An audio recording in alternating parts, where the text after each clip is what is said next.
Hi there. Hey, how's it going? How are you doing? Good. Can I ask your name? Blaise. Blaise. I need you to step out of the car for me, okay? Okay. What's your last name? Taylor. Put your hands behind your back for me, okay? What's wrong? You've got a warrant out of Tennessee for homicide. Well, I'm going to tell you straight up, dude. You're going this way. All right. I know absolutely nothing about the case. All I know is I was notified that there was a warrant. Okay. Okay. So I don't have a choice but to deal with that, okay? Yeah, no, that's, I understand. I'm just being totally straight with you. I don't know anything more about it. I was pumping gas. And as I was walking back to my car, I get a phone call from Jade. And I answered it and I was like, hello? Just normal. And she immediately starts saying, what did you do? What did you put in my drink?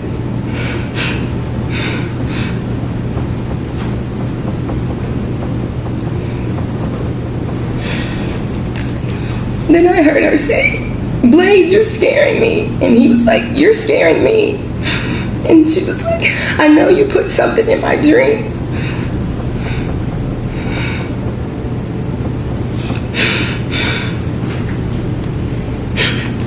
I knew my drink tasted funny.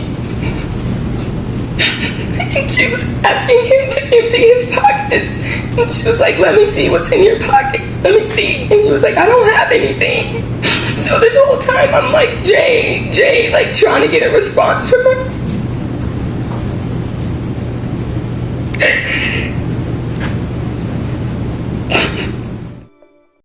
On February 25th, 2023, in a first-floor apartment on Lebanon Pike in Nashville, 24-year-old Jade Benning, who was 5 months pregnant, sat down for what she thought was a date night with the father of her child, Blaise Taylor. Hours later, she was gone. Is she awake right now? Yeah. And do you think she's got an allergic reaction to food? I don't know what's happening. She's got 6 on her mouth and she's shaking. Here's the thing, though. She wasn't the first woman to get pregnant by him. Wasn't even the first one he allegedly tried to secretly end a pregnancy for, without the other woman ever knowing. But she was the only one who ended up losing her life over it. And when you broke up, was there anyone in particular that he might have dated while you were broken up?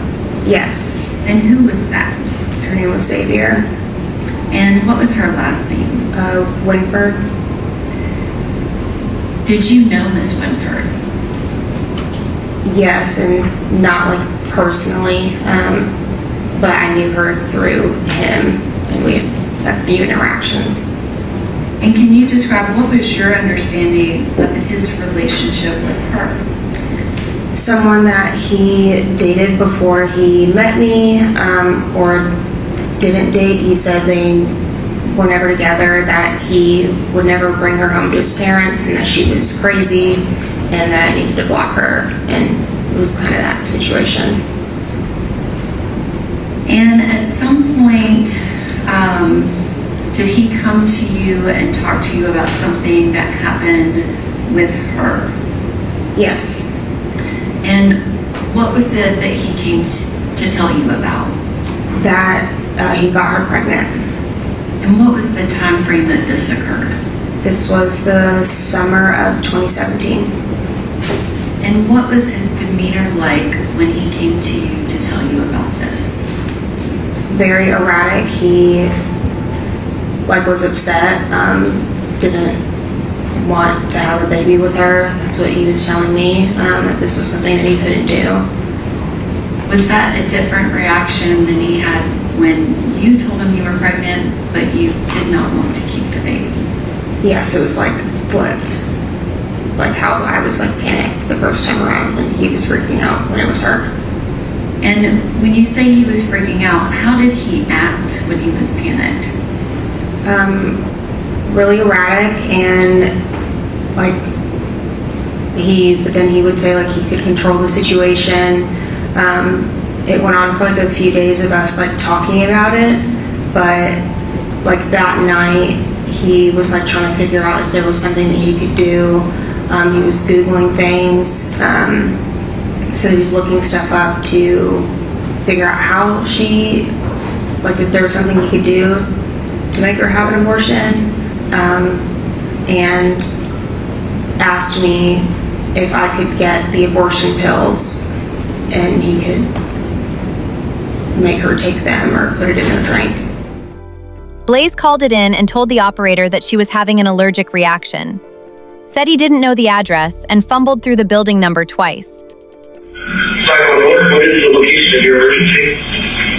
I'm not sure. It's on Ballast Pike. I'm at a friend's house and I think she's having an allergic reaction. Let's see, I just don't know if there's that we need to find her. I don't know if it's an apartment complex.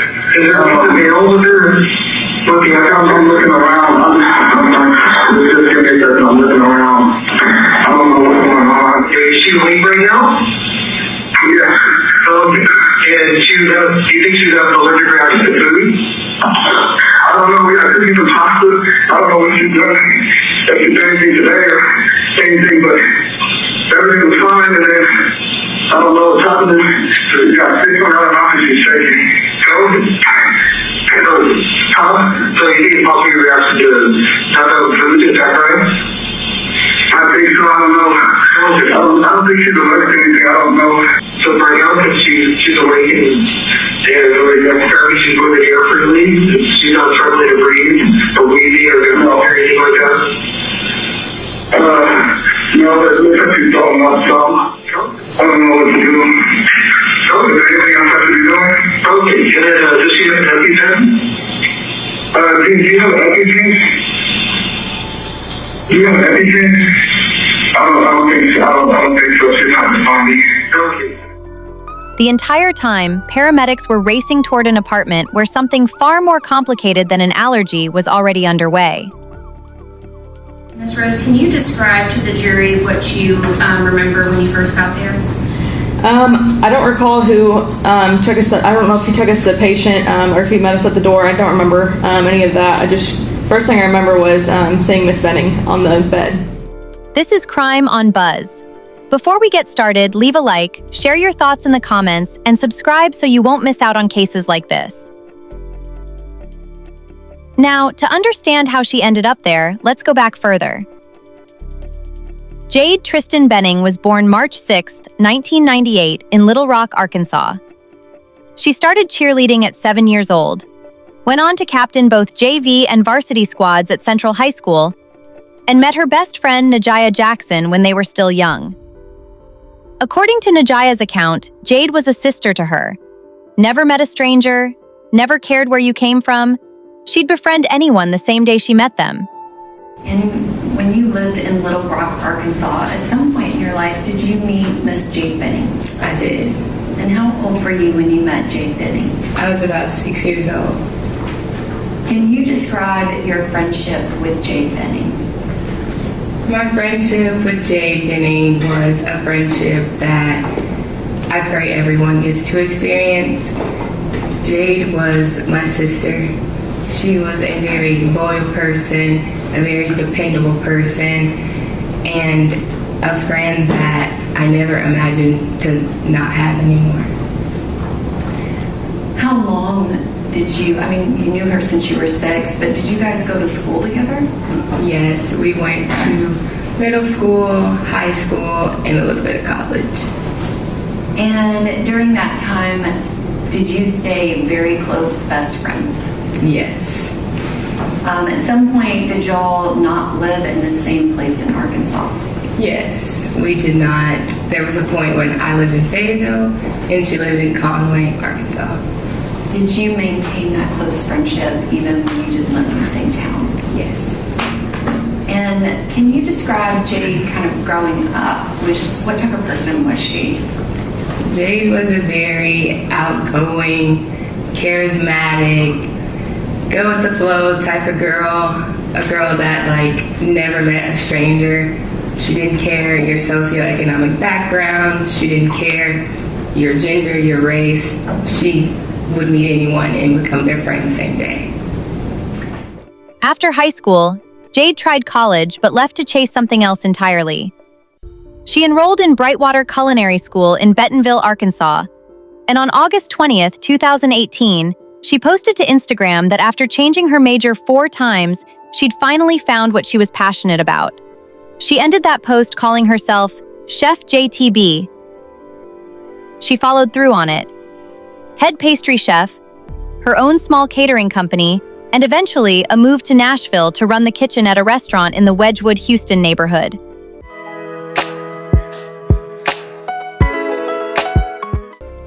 That's where her life intersected with Blaise Taylor's. Blaise came from a football family. His father was a longtime college coaching veteran. Blaise himself played at Arkansas State, transitioned into coaching and scouting, and eventually landed a job with an NFL front office that brought him to Nashville. Before any of that, back in college, there was Apple Denny. Apple dated Blaise starting in 2016, when she was 18 and he was a few years older. In January 2017, she found out she was pregnant. According to her account, she was scared, confused, not ready, and decided not to continue the pregnancy. There were 2 appointments. Blaise went to both, and he was supportive of her choice.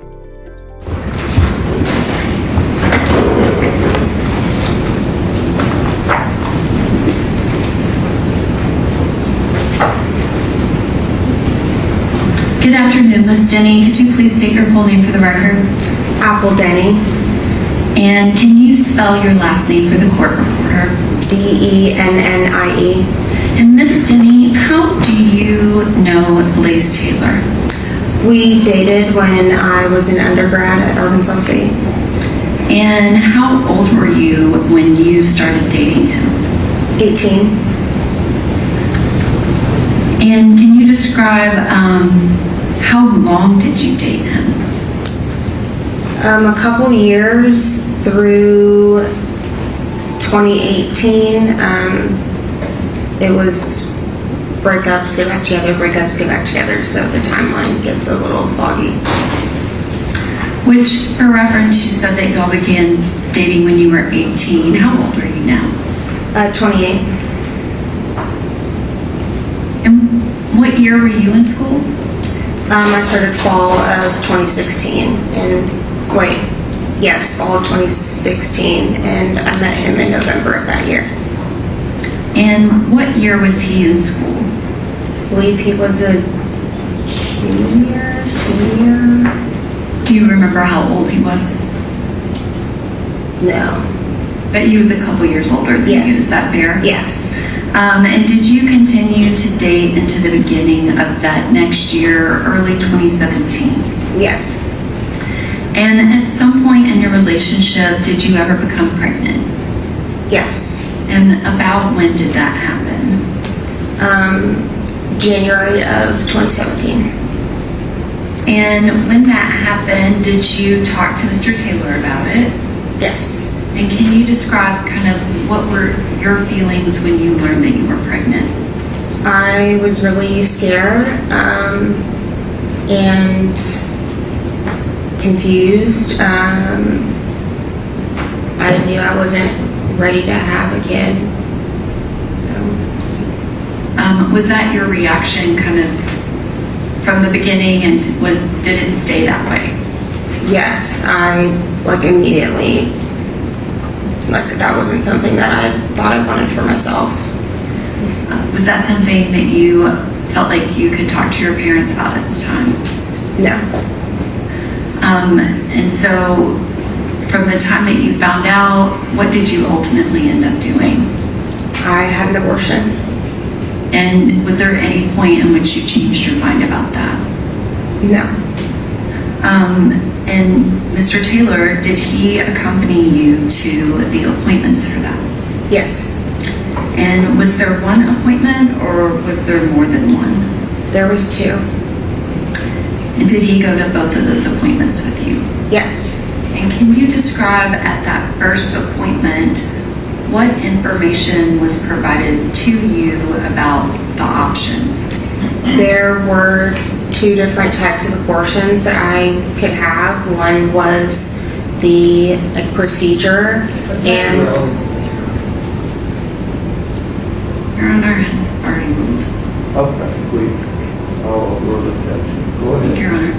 And the other was taking a pill at the center and then taking one when you got home, and that would like induce the abortion. And did you discuss those two options with Mr. Taylor during that time that you were going through this? Yes. And which option did you ultimately choose? I had the procedure at the facility. And did he accompany you to that visit? Yes.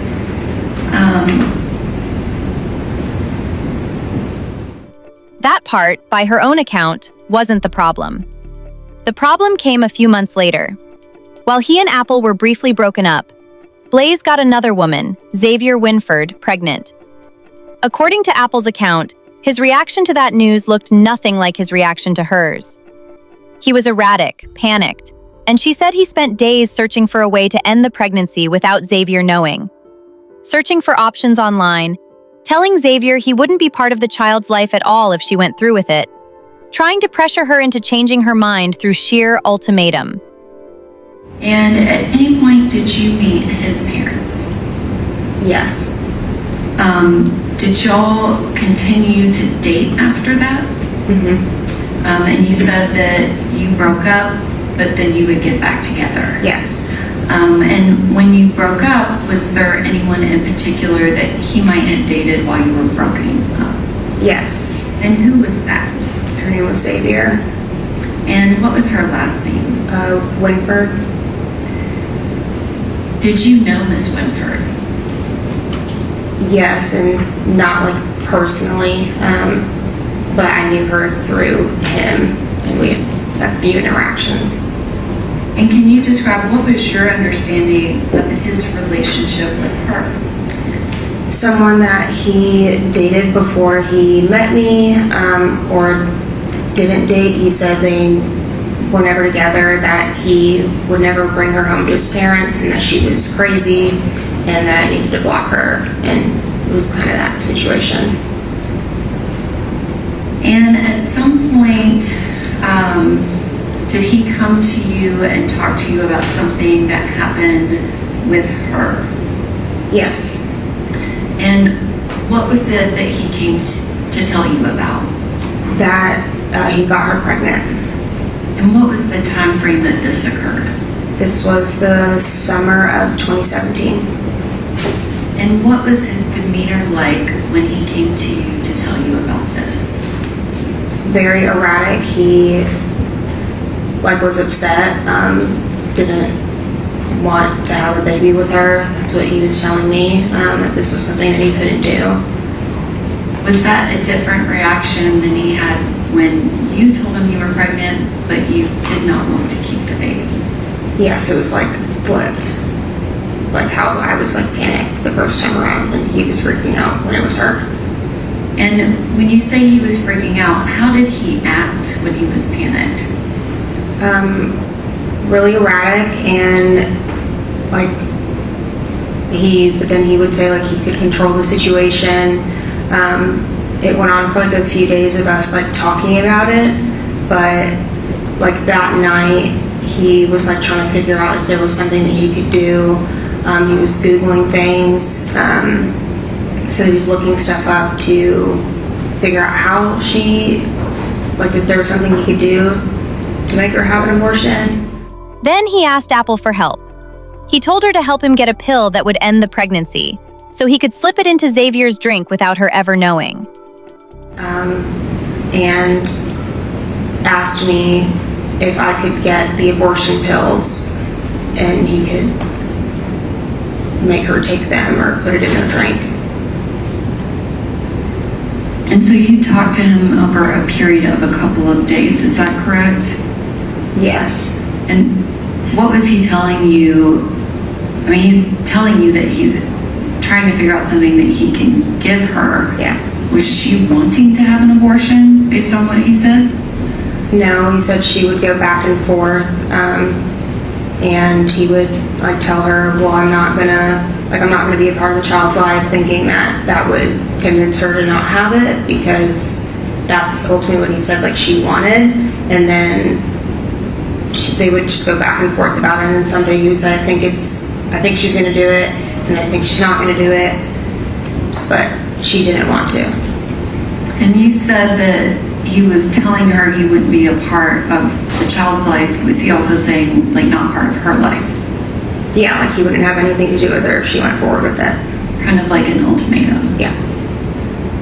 And he asked you if you could get the abortion pill for him so that he could make her take it and put it in her drink. Is that right? Yes. Okay, she says acknowledging what the Lord said. Go ahead. According to her account, she told him no, and told him it wasn't even something that was possible to do that way. But he didn't stop there. He asked Apple to call and book an appointment for Xavier, pretending to be her, hoping he could talk Xavier into going through with it by the time it came around. On cross-examination, Apple was clear about where the line was. Nothing was ever actually put in anyone's drink. Did you do that? Did I get the pill? Yes. No. Was that even, not saying that you would agree to do that, but is that even possible? No. And did you explain that to him? Yes. And you said that it went over a couple of days. Did he talk about anything else that he might be able to get to put in her drink? Objection. Okay, I don't know for the judge when she's just asking, did he? Yes. And the things that he was mentioning, how did he get the information? He said he was looking stuff up on his phone. I couldn't see what he was looking up, but he had his phone in his hand. And I guess what, if anything, else did you discuss with him about Miss Winford and Miss Winford getting an abortion? He had asked me to make the appointment and said that he thinks that he could convince her by the time the appointment came to get the abortion. And what would be the reason that he would need you to call to make the appointment? Because she wouldn't call herself, but he wanted to go ahead and get an appointment set. Is there a waiting time? Sorry? Was there going to be a delay from the time you called to when the appointment would actually be scheduled? Can you rephrase that? Sorry. You said that he wanted you to schedule the appointment because he thought he could convince her to do it and didn't want her to change her mind. Yeah. I'm asking if there was going to be a time period. Yes. And he didn't want, they were booked, so he didn't want her to finally decide to and then not be able to get it. And did you agree and call and schedule that appointment? Yes. And did you pretend to be her? Yes. And do you know if she went to the appointment that you scheduled? Yes, I assume it was that appointment.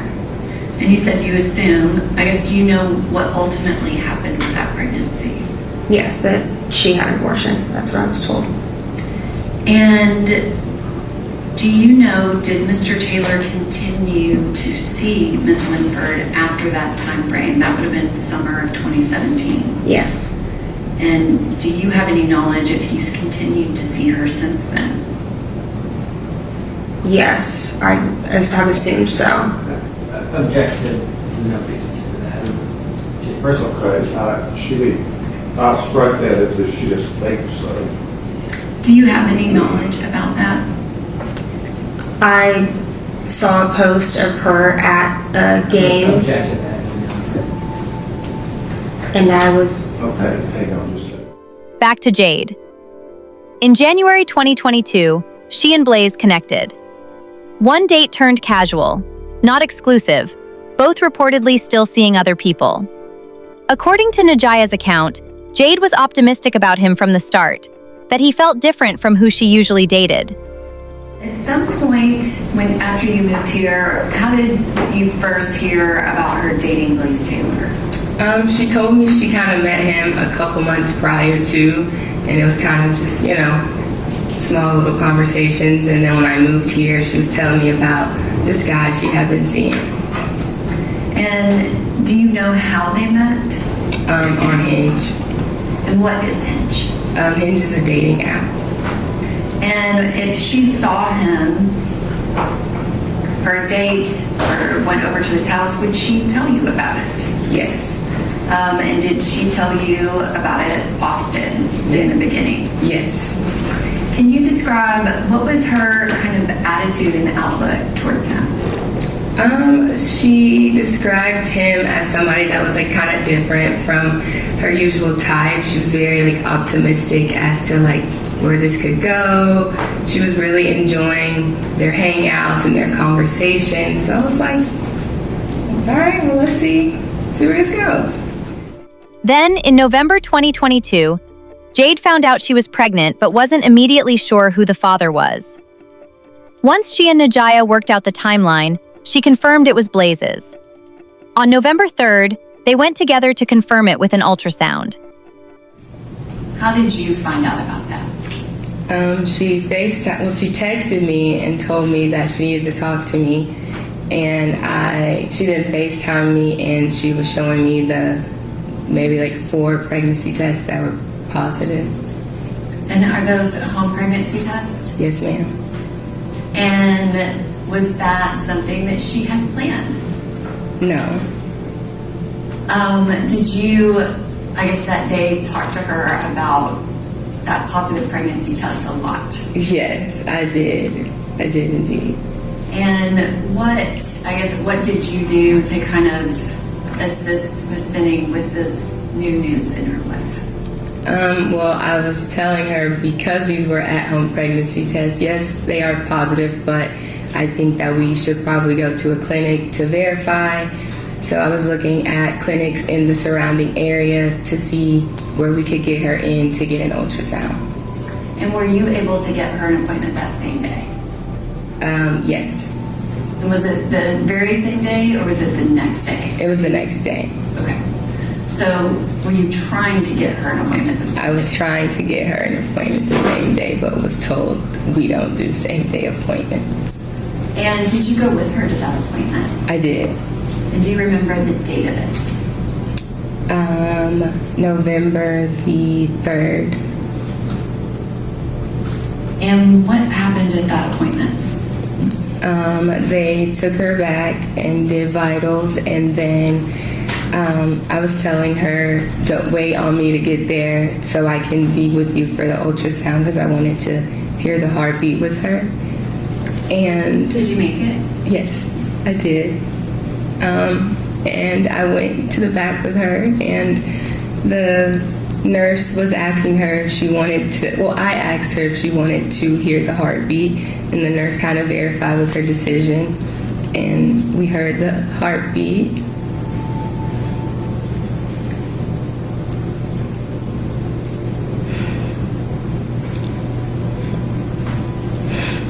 And they were measuring like the baby size and confirming like how many weeks she was.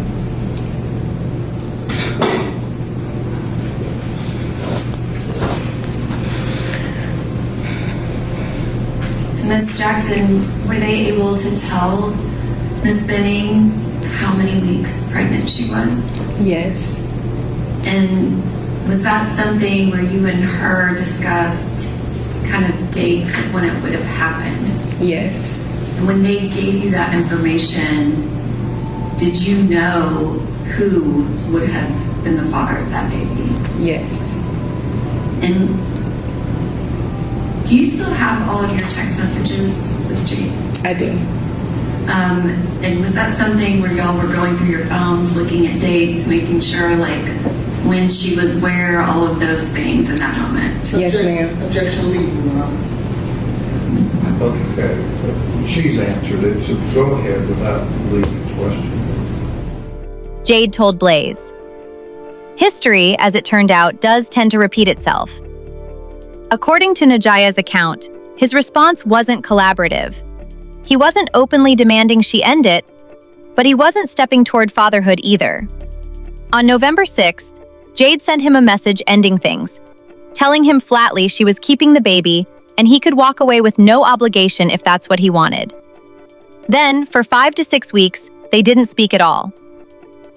And After that day, did you know what contact Ms. Benning had with Mr. Taylor about learning that she was pregnant and then finding out the exact timing of it? Yes.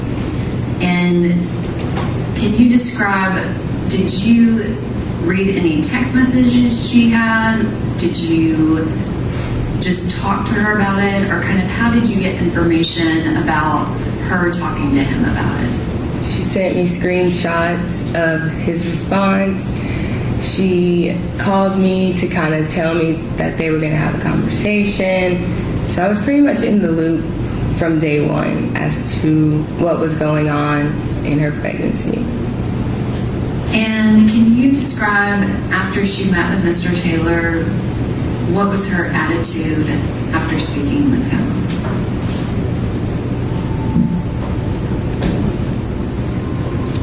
She was very upset, very disappointed. Obviously, it wasn't planned, but I think the response that he gave her was not what she was not necessarily looking for, but hoping for, just in terms of a conversation. It seemed more so like he was just not really interested. Objection going into a hearsay response. No way she could know that without Jade. Okay. She was not stating his words, Your Honor, which would be hearsay. She was She describing. described Ms. Benning. I mean, here, so go ahead.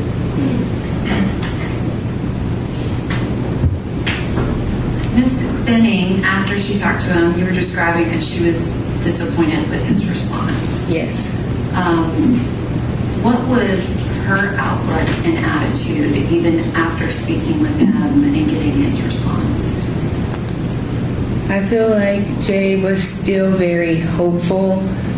She was still like, you know what, like if this is how he's gonna act, then I'm just gonna kind of move forward with my life. Like she definitely had a positive outlook on the situation, although his response was very underwhelming. Did you have any involvement in the last message that Ms. Benning sent Mr. Taylor? I did. In November. And Yes. Can you describe that? She was pretty much like, she sent me a text that she was going to send him, basically saying how she was feeling towards the situation, and she sent it to me, and I edited a little bit to kind of be more forward and for her to say what it was that she really wanted to say, and just kind of get her feelings out there regardless of what he was going to say or not. And did she share with you kind of proof that she sent that message to him? Yes. And did he respond? I don't remember. Okay. Would that have been close in time to that November 3rd appointment? Yes. After she sent that message, are you aware if they talked afterwards in November? Yes.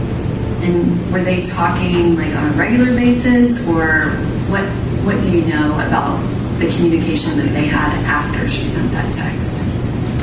The communication between the two of them was very one-sided. Based on the responses that I read, it kind of was in terms of Blaise not really wanting Jade to do certain things, and not like saying he was trying to persuade her not to have the baby, but his response was not in a collaborative effort with wanting to raise the child with her. On New Year's Eve, he reached back out. They met at a park on January 1st and talked for hours. Slowly, they started seeing each other again. But Jade kept it off social media entirely, at Blaise's request. He didn't want anyone to know he was the father. She never posted a single pregnancy photo publicly, even though it was completely out of character for her. She was already planning a public reveal for her 25th birthday. 2 baby showers, one in Nashville and one in Little Rock. Blaise never went to a single prenatal appointment, not the ultrasound where she found out she was having a girl, or the follow-up testing. She got word from Blaise, and he reached out to her, wanting to talk to her. and she was very like optimistic about what was going to be said, and that is kind of the basis of that whenever the January 1st came around. And was there a break of time where she had not communicated with him at all? Yes. And was that at least 5 to 6 weeks? Yes. And you said she was hopeful. Do you know if she met with him and saw him? She did. And did she see him every day, or can you kind of describe what information did you have about the contact that they had with each other? From my understanding and from what I was told, like it wasn't every single day, but they were definitely back in communication. Not normal as it was before she found out she was pregnant, but it appeared to be kind of heading in a direction of which, okay, like where are we going with this? And she was very like optimistic of the fact that maybe he might actually be coming back around. And did you try to support her? I did. Did you actually want her to, I guess not want her to get back with Mr. Taylor, but were you a little apprehensive? A little, but I feel like because it made her happy, that ultimately like that made me happy for her.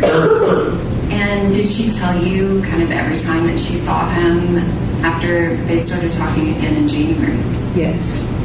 And did she give you specific details about that in messages and on phone calls and things like that? Yes. And can you describe what all was Jade planning in that January, February time frame as it related to her baby? We were planning baby showers. Her birthday was coming up, so we were going to have a baby shower in Nashville and one in Little Rock. So we were kind of delegating tasks on who was going to be the coordinator of the Little Rock one and who was going to be the coordinator of the Nashville baby shower. And were there appointments related to her pregnancy that happened in February? Yes. Which I want to back up a little bit. You talked about going to that November 3rd very first appointment with her. Mm-hmm. Did you go to another appointment with her kind of in the beginning before the end of the year? Yes. And was that the November 16th appointment? Yes. So January and February, you're planning baby showers. Do you remember when she got her new apartment? Yes. And specifically, I guess technically it was a condo, but was it a 2-bedroom versus a 1-bedroom? 2-bedroom. And was she planning things for the baby's room? Yes. Do you remember when she found out if she was having a boy or a girl? Yes. And what did she find out? She was having a girl. Did you discuss with Ms. Benning names and things like that? Yes. Were you able to go to that appointment with her? The February 2nd one? I was not. And during that time when she went to the appointment, found that out, was she talking to you about kind of what was going on with her and Mr. Taylor? Yes. And did you have any information about whether or not he went to that appointment with her? Yes. Objection, also here, said Your Honor. Okay, you carry her. I did not ask her what anyone said. I asked her if she had any information. There would be no way she would know. Okay, well, I mean, she's not answered yea or nay, but I'll sustain that judgment. During that time when Jade found out that she was having a baby girl, can you describe what Jade was doing kind of as far as social media and publicizing the fact that she was pregnant and who the father was? She never did. Never. And can you explain, do you know why? Ultimately, based on the conversations with her and Blaise, I think Jade was very apprehensive to share things based on his reaction. Objection, Your Honor, goes into hearsay. Judge, I'm trying to get to Ms. Benning's state of mind. Okay, well, rephrase your question. So you said she never was posting to social media. Was, I guess, based off of your close friendship with her, was she unhappy about the pregnancy or was she happy about it? She was happy about it. Did you feel like if circumstances were different, she would have posted to social media? Yes. I mean, was that something that she regularly did? Yes. Was it unusual that she was not? Yes. Did she continue to express kind of happiness and optimism about the baby coming? Yes. The night before the incident, Blaise didn't see Jade. Instead, phone records showed he was texting another woman, Xavier Winford, the same woman from 2017, reassuring her about their relationship. Saturday, February 25th. Jade invited Blaise over spontaneously that afternoon for what her best friend called a paint night. Jade would cook, they'd paint canvases for the nursery. Blaise arrived around 7 p.m. Around 7:30, Najaya Jackson and her classmate Keontae Jones stopped by to grab food, meeting Blaise for the first time. They noticed Blaise wasn't drinking anything, while Jade had a pink drink in front of her. At one point, Blaise mentioned he was planning to paint something he called a black hole, telling Najaya, "The further you look, the deeper you'll go." According to her account, she found the comment oddly dark, especially right after Jade said she was painting something for the baby's nursery. It was a very spontaneous whim for me to go there. I was just hanging out with some friends after we were studying in front of campus, and they had ordered food that I didn't want. And so I was like, oh, I'll just go eat at Jade, like just get food from Jade's house. So I called her and I was like, hey, like, what y'all doing? I was like, I'm about to come by and get some food. And she was like, okay. And then I told her that Keontae was gonna come with me. And that's how I ended up over there. And were you planning on going over there and sitting down to eat, or what was the plan? I just planned on picking it up and leaving, saying hi and bye. I didn't plan on dining in with them. And on that February 25th of 2023, had you ever met Blaise Taylor? Not in person. And describe kind of how that happened. You were with Keontae, and y'all had been at school. Yes. Did you go straight to Jade's? And what did you do when you got there? When we got there, we said hi, and Jade started like packing up the food, and she like put the foil on it, put it in a bag, and kind of set it off to the side. And we were just like chit-chatting about what they were gonna paint, and we talked about like going to a concert, and we were laughing at the fact that I didn't know how to play spades. So that was pretty much like the basis of the conversation. And can you describe Jade's kind of kitchen area when you got there? Was there food out that they were eating, or kind of what was the setup at the point you got there? When I got there, the food was on the stove. It was kind of packaged.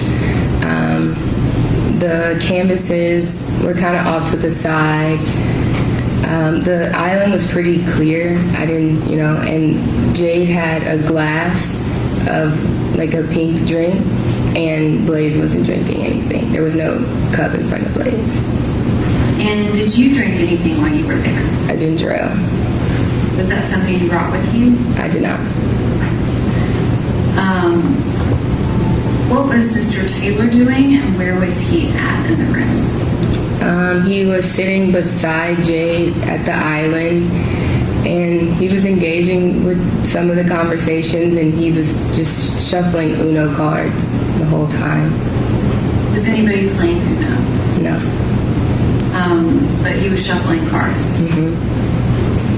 And did Mr. Jones, did he interact with Mr. Taylor? Yeah, like ever so slightly. It was kind of like a conversation just in the kitchen. And do you know approximately how long y'all stayed? Probably like a little over 15 minutes, like 15 to 30 minutes. And during that time, did anything seem amiss to you? Nothing too alarming except the comment he made about his artwork that he was gonna make, because the whole basis of this project was to make something for the baby's room. Hearsay. It's a statement by the defendant, Your Honor. Okay, I don't think she's gotten there yet, but do you want to ask about what? Yes. He said that he made a comment about the painting he was going to do. What was his comment? I had asked like what they were gonna paint, and Jade was like, "I'm gonna make something." Confession, hearsay. Do you care to be heard on? I think it's unnecessary, so no. I do think it goes to Jade's state of mind, Your Honor, but. All right, I'll look at the objection that goes into, was that comment from Mr. Taylor right after the discussion with the artwork with Ms. Benning? Yes. Okay, go ahead. What did Ms. Benning say she was planning on painting? She said that she was gonna paint something for the baby's room. She didn't know what yet, but she knew that's what she was gonna paint, something to hang in Ivy's room. And when I asked Blaise what he was gonna paint, he told me he was gonna paint a black hole. And I was like, a black hole? And he was like, yeah, I'm gonna call it midnight. The further you look, the deeper you'll go. And I was like, well, okay, But I was like, well, why don't we just add like a little bit of white to the, canvas to make it look a little lively. And that was kind of that. But it was a very dark demeanor about this painting after Jade said that she was going to make something for the baby's room. Najaya and Keontae left around 8 p.m. Text messages between Najaya and Jade right after describe it as a cute interaction. Nothing alarming. At least not yet. Just over an hour later, everything changed. You have this photograph from 8/29 that shows the progress. She has not been given anything at that point. The next image that you have is at 9:10 p.m. It is somewhere between this point and the next image of their progress that she has to have been given the cocaine in her drink.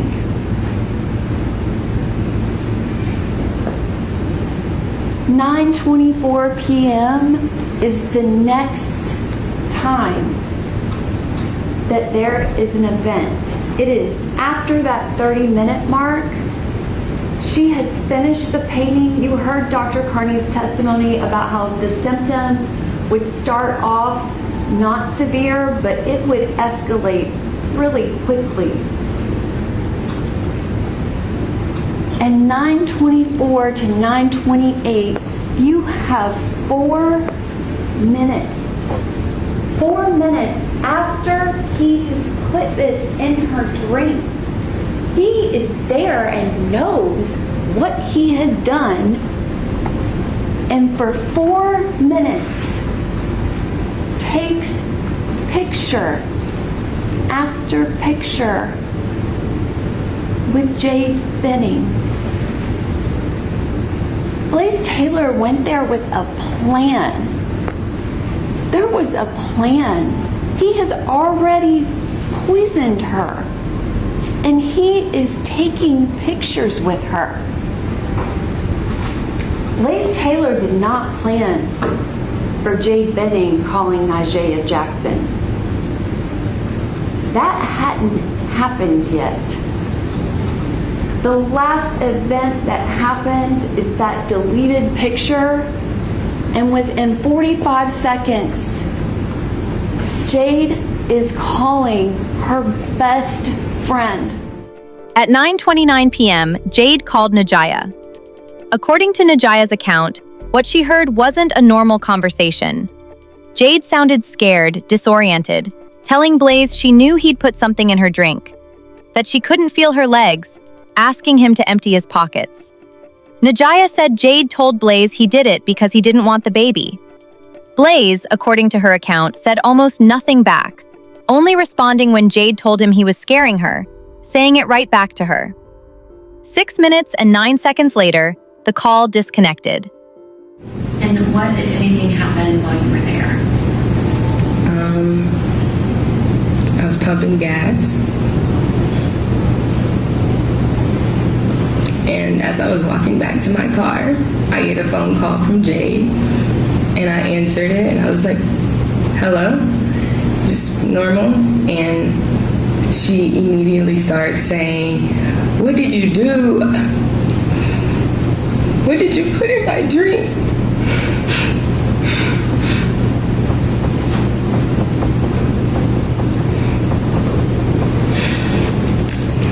Then I heard her say, Blaise, you're scaring me. And he was like, you're scaring me. And she was like, I know you put something in my drink.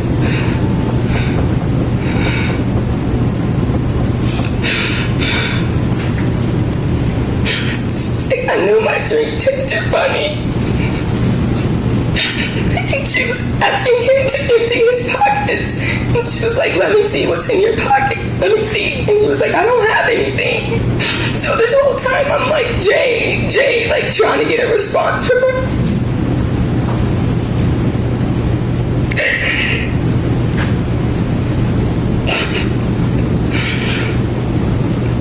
So because I didn't get a response from her, I texted her and I was like, are you talking to me? What's going on? And then she was like, I know you put something in my drink because I can't even walk to drink.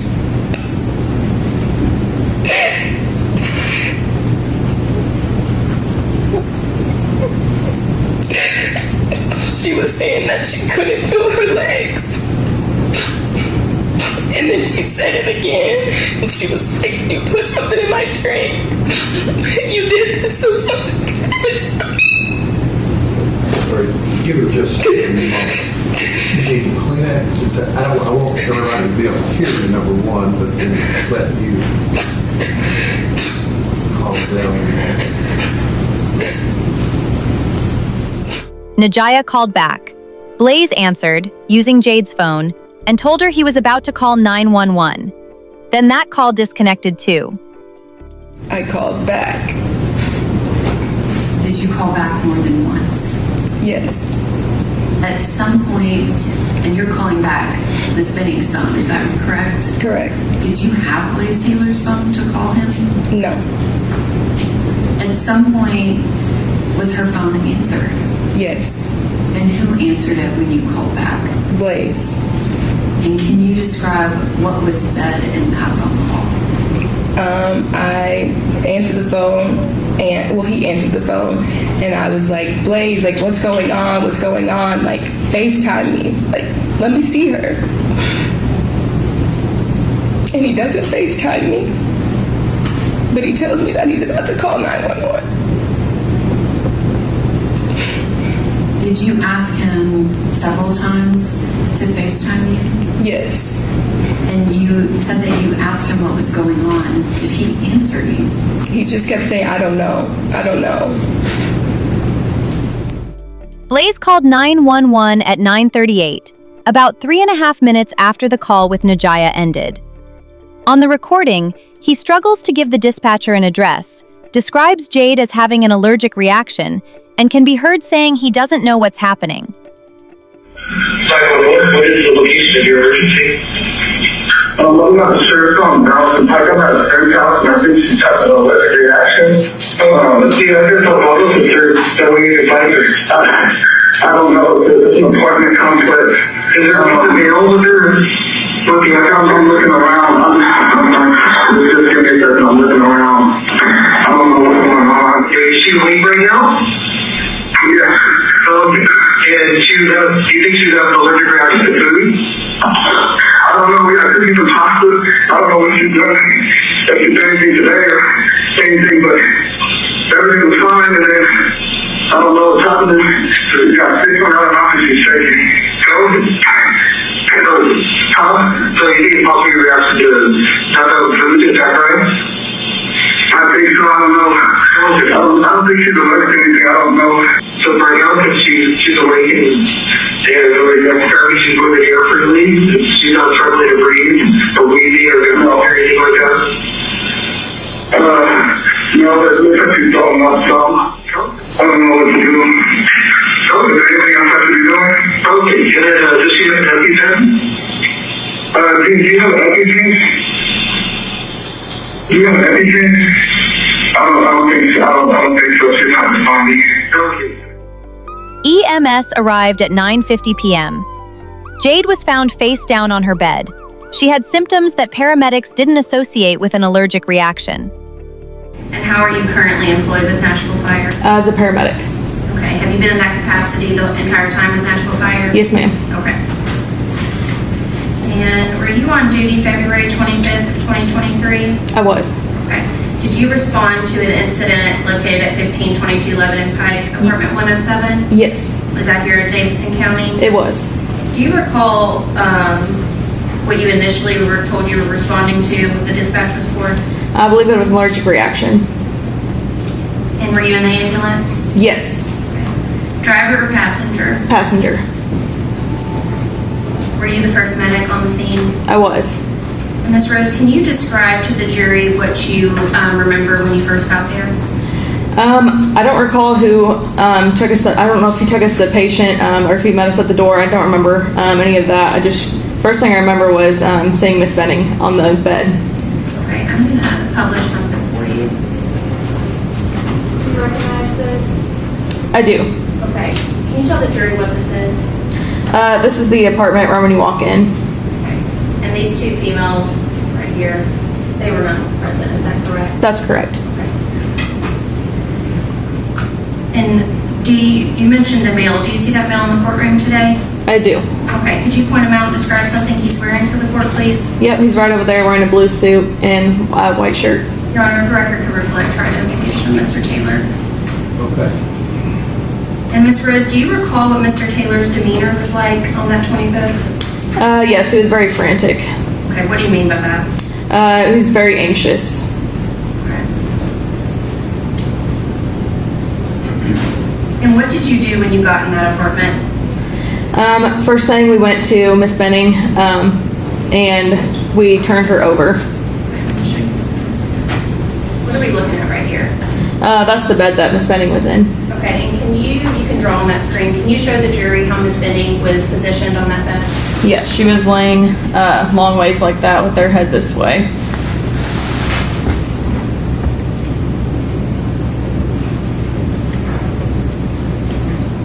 And right here, what am I circling? That's where she had vomited. Okay. And what did that look like? It was like a pink frothy sputum. Okay. And were you trying to get any medical information from Mr. Taylor? Yes. Could he give you anything? He just told us that she was pregnant and he couldn't tell me how far along she was, nothing. No medical history and anything like that. Okay. Was he saying anything while you were in the apartment? Yes, he did say that that she ate bad food. That's what he kept telling us.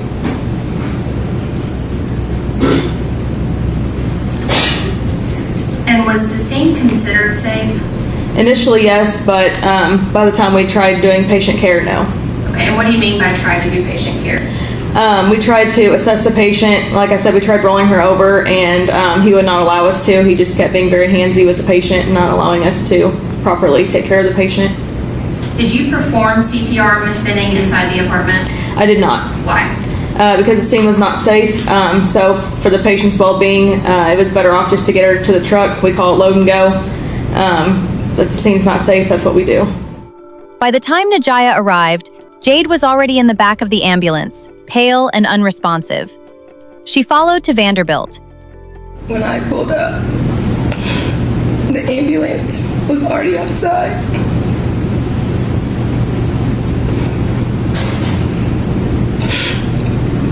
Jade was already in the truck.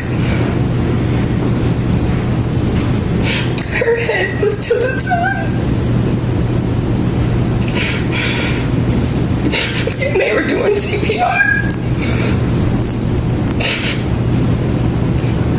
So I'm still on the phone with Bridget at this point, and I'm trying to give her something, but I can't see her face. She's just really pale. She still has on the pajamas that she was wearing when I left. And Blaise is going back and forth, and I'm just like, what happened? What happened? And then the EMT comes around and tells me that we all need to go to Vanderbilt. At the hospital, Blaise told staff Jade was his girlfriend, something Najaya said she'd never heard before, and something Jade's own mother later confirmed wasn't true. What's happening today? So, my girlfriend, she's obviously in nursing or whatever. Yeah, I got that. I was the last one. We were together on date night. Where were you? There? Where? At her place. At her place, okay. Where's that? It's off 11 Pike. It's a new build. She just moved there. You know the address? No, I don't know the exact address. I just know I know how to get there because it's real easy to get there. And I know it's right by the Burger King, so I get to Burger King. I know it's right there. I just turn left. But it's a new build. They're still not even finished with all the buildings there. I got you. But yeah, she's a apartment one of her condo, So what's going to happen today? So went over there, she's like, hey, got this thing planned for us, date night, 7 o'clock, so at 7 o'clock. And she cooked dinner, she had these canvases for us to paint, and all that stuff. And then get there, do all that. She made a lot of food, so one of her friends came by with her, I think boyfriend or friend or whatever. They picked up some food, stuck around for maybe about 5 minutes tops, and then it's just us hanging out and all that. She started not to feel well. It's kind of all blurred. She wasn't feeling very good. I seen her like she was like throwing up and kind of shaking. So then I called my dad and I was like, hey, I don't know what to do. And he was like, call 911. Call 911. Immediately, I called 911. They kind of walked me through what to do, like, turn on her side, wipe up her mouth, and all that stuff. Has she been drinking at all the night or anything? Yeah, not the alcohol. Maybe not alcohol or anything like that. There's no alcohol. Were you guys arguing or anything like that? No, not at all. No argument? We haven't. Yeah, I understand. So do you know what, like, was it some she ate, or you know? I don't know. The people I talked to on 911, they just told me that they thought it was that's not the she was having a allergic reaction. So they were asking me a lot of medical questions, but I didn't really know. They were asking me to check out the pain, some weapons and stuff. I don't know. They got checked out and stuff.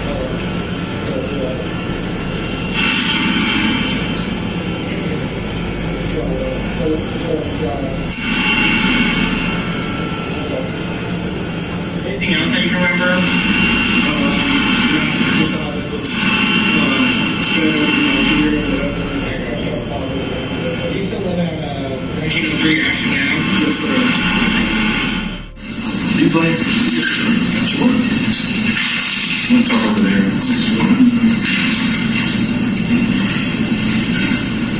I haven't gotten enough to talk to you yet. What happened? So she texted me today, went through the day night. She didn't tell me exactly what was going to be. She said, hey, I got 7, I got some plan for us. Cooked dinner, we ate, we had date night. Friend came over to pick up, she made a bunch of food, so friend came over to pick up some of the food we left. Anyway, so we had date night, started feeling sick, and then... Just after you got to LA? Yeah, so this was probably a little bit afterwards, I don't know the time was, so we were hanging out, whatever, and then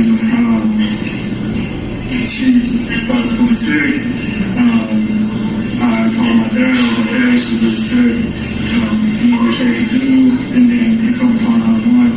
I called 911, and then literally talked to the EMS people or the paramedics, whoever's on the them, and they were like, hey, do this, turn outside, all this stuff, and then snap the stuff out just because I didn't really know the apartment complex was a new apartment. So I ran outside, saw the name, told me to give me the address, and I had the address with them. I saw that, that's really what happened. And then it's back and all that kind of stuff. It was just like, really, it's kind of just off and like a blur. Yeah, did she say anything to you while she was passing out? Or? Yeah, she was just really, it was just all a blur. She was just saying like she didn't feel good and stuff. And I was just trying to help her, and then I panicked and I didn't know what was going on. So I just called my pops and I was like, Dad. And then he was like, hang with me, calm out one, and then that's what I did. So she was just like really kind of picking kind of blur.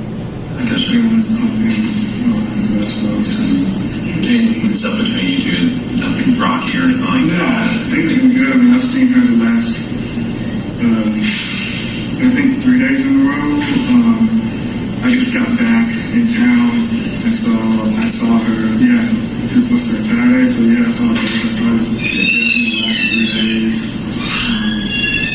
The last 3 days in a row, we hung out. So we had a date night tonight. Yesterday, we had Waffle House on brunch day or whatever, and then I saw her Thursday as well. So, gotcha. She don't have any medical conditions, Not that I know of. I mean, she's pregnant, but outside of that, nothing that I know of. People, when I call 911, and they kind of ask me that too. If she had any allergies or and they can get around, I didn't know, so I kind of scrambled to try to look for anyone, but I couldn't really find. I got you. Okay. Oh, that's appreciated. Yeah, you could sit down. Thank you. I see him again in the parking lot when we get to the ER, and when we walk into checking in at the hospital. Again, I'm still on the phone with Jade's mom, and we go to the check-in, and they're asking, who are we here to see? I say Jade Benning, and they ask what's her date of birth.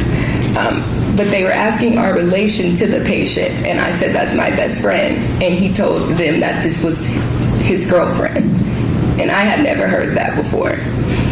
And so at this point, I'm very, very confused. I'm still trying to process and understand what I just heard on the phone. So then they asked for the patient's birthday. And since this is your girlfriend, tell her Jade's birthday. And he couldn't tell them her birthday. So I then provided that information for them. Jade's mother, Bridget Burks, got the call in the middle of the night and drove through from Little Rock, arriving in the early hours of the morning. According to her account, she went straight into Jade's phone and pulled up her home security app, only to find the camera, which always sat in the kitchen facing the front door, now aimed out through open bedroom blinds. She said she immediately panicked, questioning why it had been moved. And I guess at some point, did you get your daughter's phone? Yes. And when was that? Once I got there, her stepmother gave me her phone and her keys. And when you got her phone, what did you do with it? Put it in my purse at first. At some point, did you look at her phone? Yes. And did you have your daughter's passcode? Yes. That kind of shows how close you guys are. So you had her passcode to get in her phone. We had the same passcode. And when you got in her phone, what, if anything, did you do? I went directly to her Blink camera. And that's that camera that we saw that should have been to the left of the stove. Correct.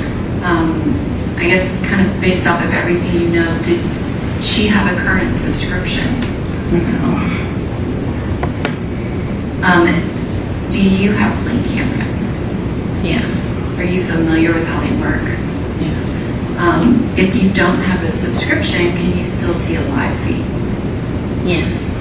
And can you describe when was it an image of?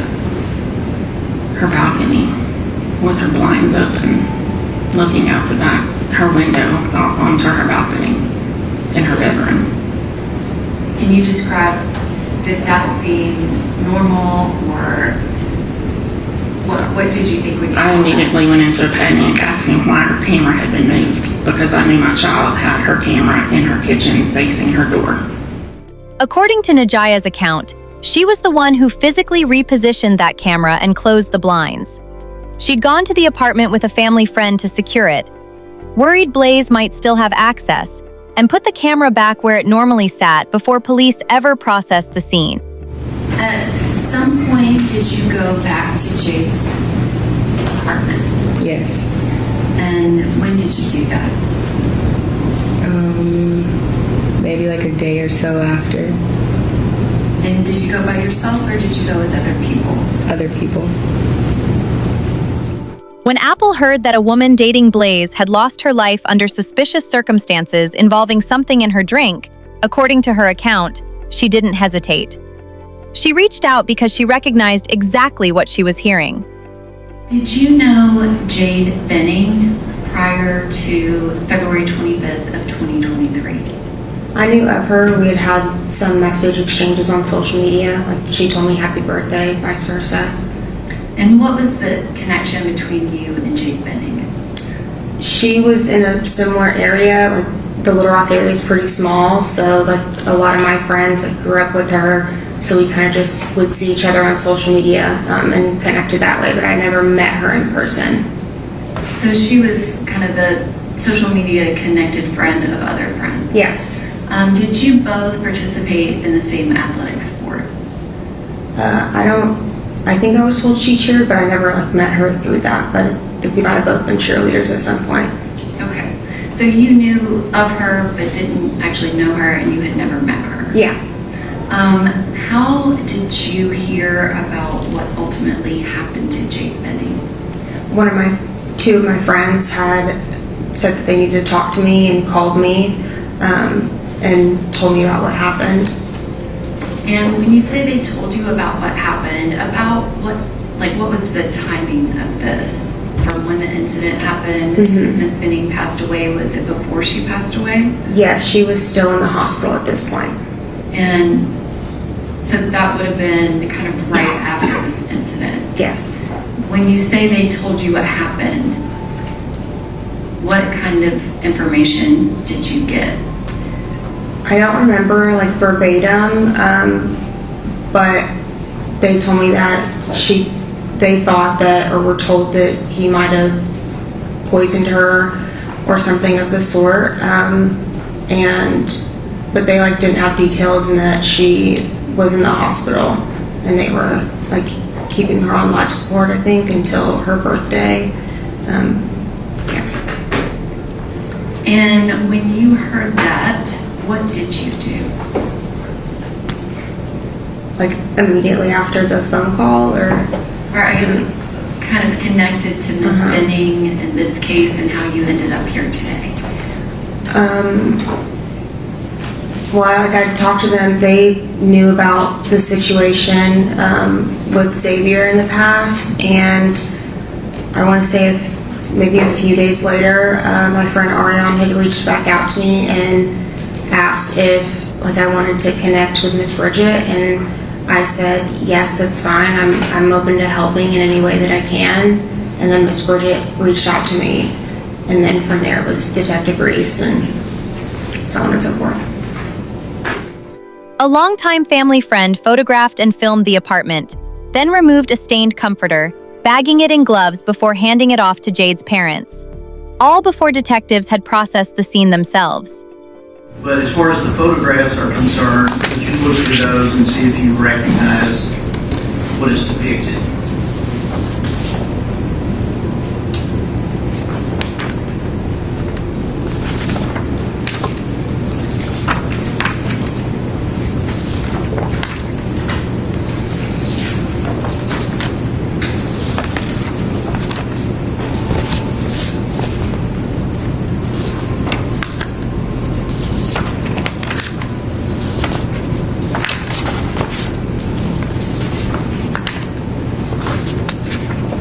Yes, sir.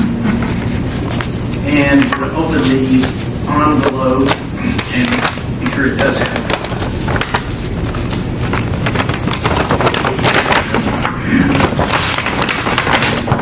I believe it has a tag. It says S. Franklin. Is that correct? Yes, sir. All right, I would move those to number 14.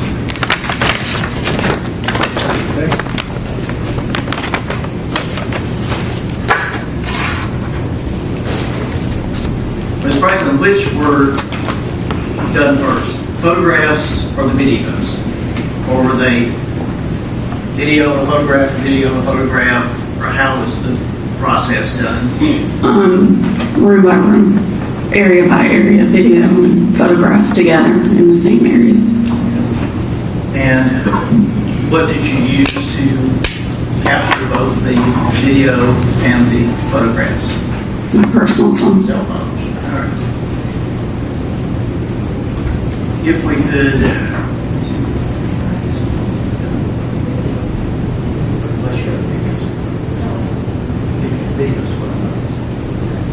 Now, Ms. Franklin, you've had an opportunity to review these, is that correct?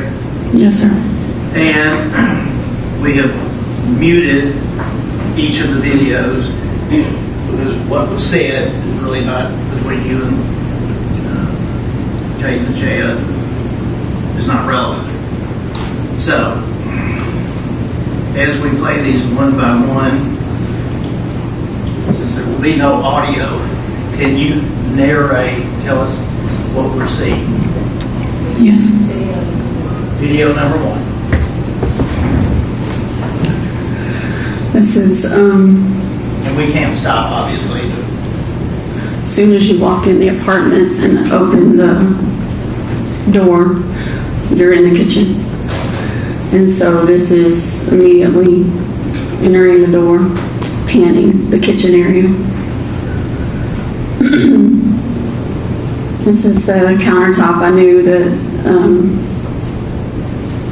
I knew Jade had a at-home date set, and I knew that because she loves to cook, you see food over on the stove area and the counter, and then the result of their kind of paint at home. So it'd be fair to say that there were some things you expected to see, is that correct? Correct. And then that's Jada and not Jada. And again, it's muted, but were you having conversations? Of course. And were you apprised of the fact that Najee had been there before? No. Okay, so you didn't know whether she had... Najee is Jade's best friend. Yes. So, I'm sure.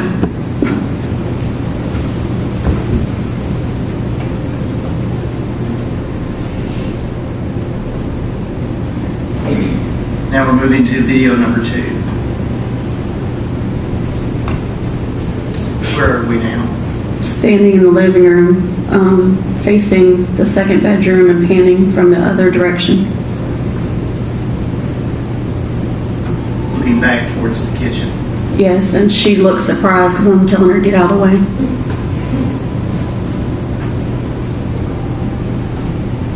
And that's my daughter that you saw a good glimpse.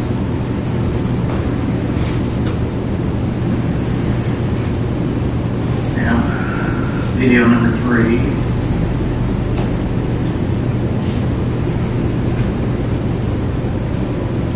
What are we?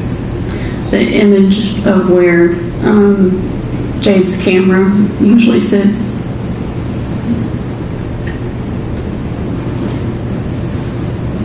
Or is expected to be sitting. I believe if you touch the screen on the thing that's down there, you can make a circle. So, kind of where the camera usually sits, could you circle that area? So, no camera there, correct? Correct. Correct.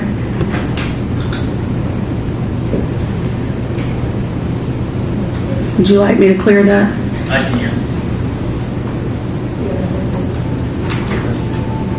now, number 4. Where are we now? Jade's bedroom. And what, if anything, are we seeing there? You're seeing a scan of her bedroom, but there's also the camera right there. Now, if we, again, pause it right there and do the same, could you circle?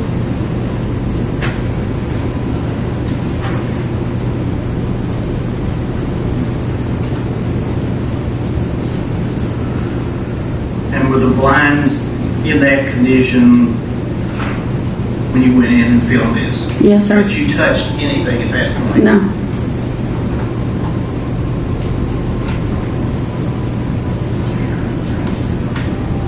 Right, and now, lastly, video number 5. It's panning from the other direction of the other side of the room.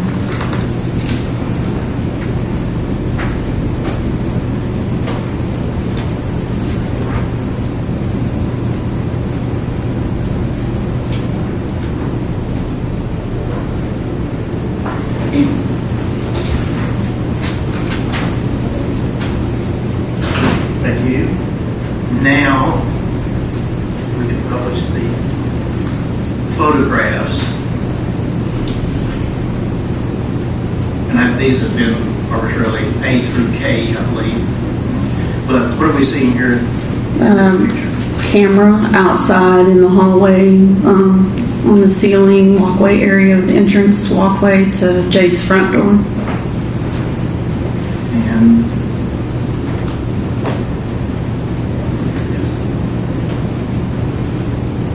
what about this? Jade's art. No more handwriting. And the third. Presuming that's Blaise's. Now, we had a picture of the refrigerator. Well, the refrigerator was in the video. Yes, sir. Open the door, and this is a picture of the interior of the refrigerator that was in the video. Yes, sir. And did you remove any items or place any items there that weren't there to start with? No, just opened it. What is this a photograph of? Open trash can at the end of the bar in the kitchen. Do you recall what may have been in it? I didn't dig in it. I just saw what was there on top. Was there any other trash receptacle that you saw that had anything in it? We did look at the trash cans in the bathrooms. They were empty. And was there any other trash anywhere in the kitchen other than this one? Not that was visible.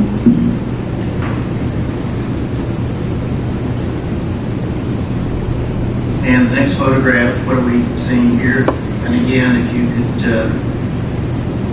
tell us what it is. So the camera on the ledge in Jade's bedroom, facing out. Okay. And does it appear to be plugged in? Yes, sir. And is this another view of the camera? This one showing the lens facing? Yes, sir.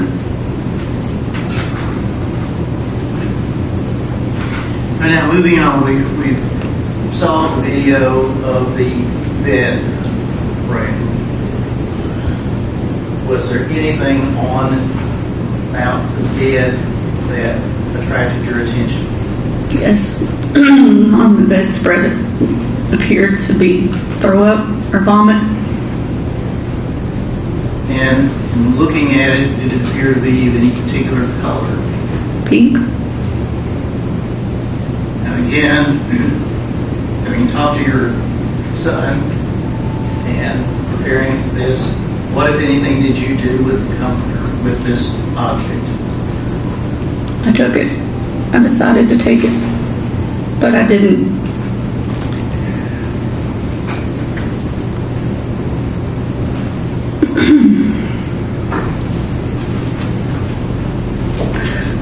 decided to take it with us. This is, next picture is to see more close up. And were these pictures taken prior to you touching this item? Yes. And in fact, did you touch it for any other purpose than to remove it No. and preserve it? No. And what, if anything, were you able to put it in? A trash bag. I told them to get a trash bag. And was it one that was already there at the apartment? Mhm. When police eventually searched the apartment, they found 2 bottles and a drinking glass on the counter, along with cookies on the stove and instructions for the card game Uno beside one of the glasses. And on the next photograph, what are we seeing here? This is just the initial external photograph of where Miss Benning lived, the building. Just a close-up of the sign denoting the building and what apartments are in that building. And if we're standing looking at that 1540 in the apartments, where would the person be who is taking that photograph? Outside. And it's the parking lot. Yes, correct.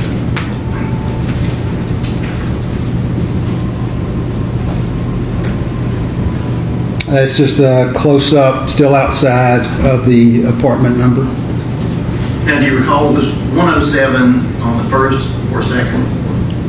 It'd be on the first level, first floor. Just a photograph of the external door going into the apartment 107. I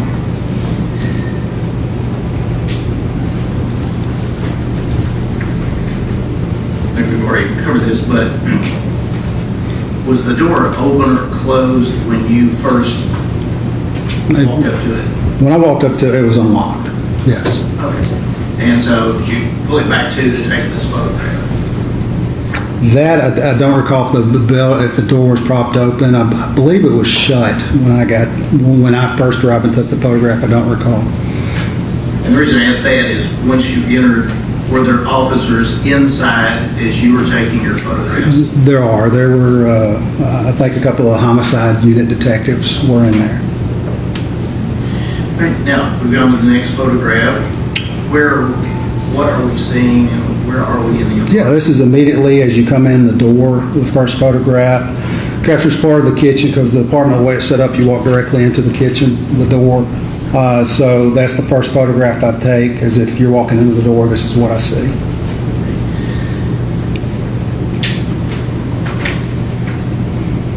Again, it's a little better flash. Just kind of working my way around the room. Same location, just shifted a little bit more to the right.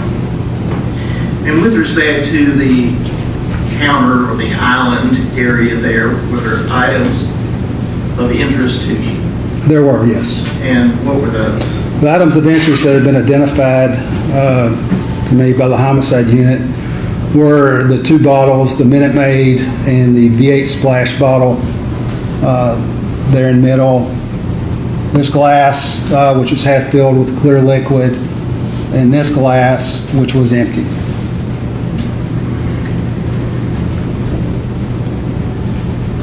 with respect to where that Minute Maid and the other bottle had been before you entered? Are you aware of where they were located? I was advised that those bottles had been placed on the counter by the homicide unit who had removed them from the refrigerator.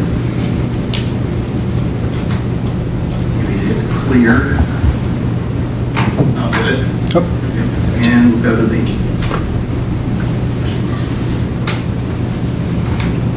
This is just a photograph of the island at the center of everything. And when I asked a few minutes ago if there were homicide detectives inside Yes. while you were working. There's one of them there to the right.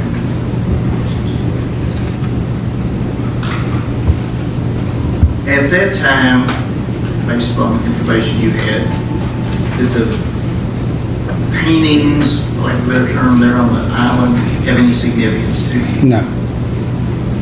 Did Did you consider them to be evidentiary matters to be collected? Not from the information I had at that time, or just from looking at it, I didn't see anything of value. Move on. And in this, again, as you're saying, you're panning or taking views from different angles, is that correct? Yeah, it's just where I stand in the same spot initially, and I'll just kind of slice the room up like a pie and just go around from one corner to the other corner. And you made pie, that might, or said the word pie, that made me think, did you see any food? There was on top of the stove and the pan, there were cookies, baked cookies. Did you notice any security camera surveillance inside the apartment? I would direct your attention to where David Mathis. Yeah, I had to think that for the second. Just, yeah, right there in the corner, right there. Right next to Detective Mathis's right elbow. Okay. Could you circle that? Sure.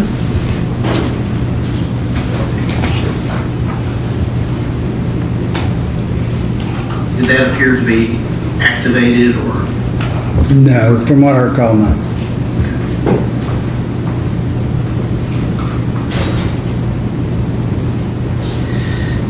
Reference the cookies.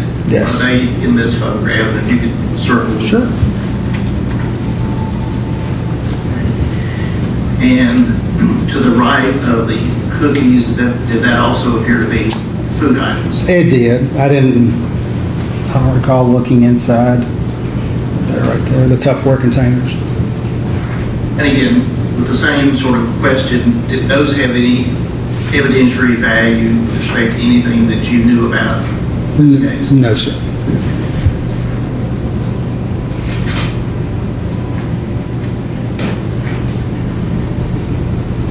And close-up view of what previously looked at, is that correct? That's correct. Do you recall whether there were any dirty dishes in the sink or? I don't recall any, no. And again, more of a close-up of what we've already discussed, is that correct? Correct, yes, sir. Now, in looking at the cookies, does there appear to be one missing? Appears to be two missing. Two.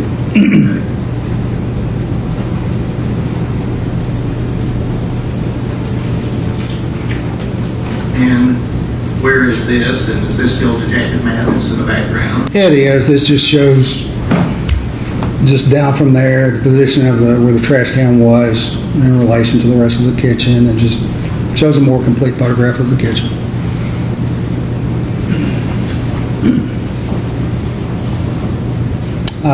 Photograph of the kitchen island just from the opposite side.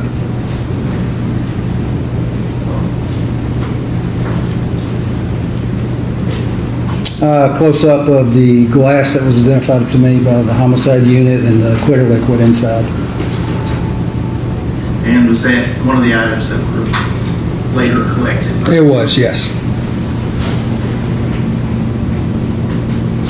This photograph of the Minute Maid bottle and the V8 splash bottle, again, that had been identified by the homicide unit as things they wish collected. Close-up of those same two bottles.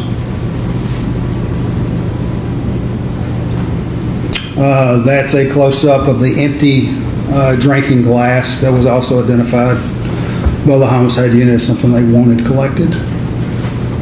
Other than what we're seeing here on the island, do you recall whether there were any other drinking glasses on any other counter or elsewhere? I'm sure there was. I don't recall seeing any that homicide believed warranted my attention, or I didn't see any that had any liquids in it or looked to be recently used. Just a close-up of the same glass. Now, to the left of the, as we're looking at it, glass, there appear to be a piece of paper. Right there, it looks like it's instructions for the card game Uno. The crime lab tested every glass, bottle, and liquid sample collected. Nothing came back positive for any substance.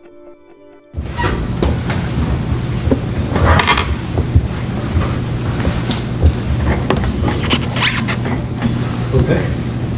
Good morning, Ms. Dowell. Can you please state and spell your name for the record? Good morning. Yes, my name is Nicole Dowell, Nicoledowell. Ms. Dowell, where are you employed? I'm currently employed with the Metro Nashville Police Department Crime Laboratory Okay, how long have you been with the crime lab? for 12 years. What is your current assignment at the crime lab? I'm a forensic scientist in the Drug Identification Unit. Okay, can you walk the jury through your history at the crime lab and what kind of positions you've held? Sure. I was hired in 2014 as a forensic technician, and then in 2015 I was promoted to a forensic scientist.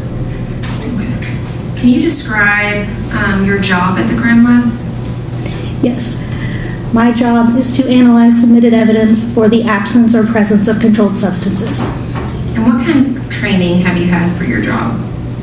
I had to complete an internal training program that consisted of assigned readings, lectures, observation of senior scientists, practical exams, and a competency exam. Okay, what's your education background? I earned a Bachelor's of Science in Forensic Science from Eastern Kentucky University. And are you required to have ongoing training? We're not required, but we do. I participate in continuing education by attending seminars and workshops in my specific discipline. Your Honor, at this time I would like to pass the witness up.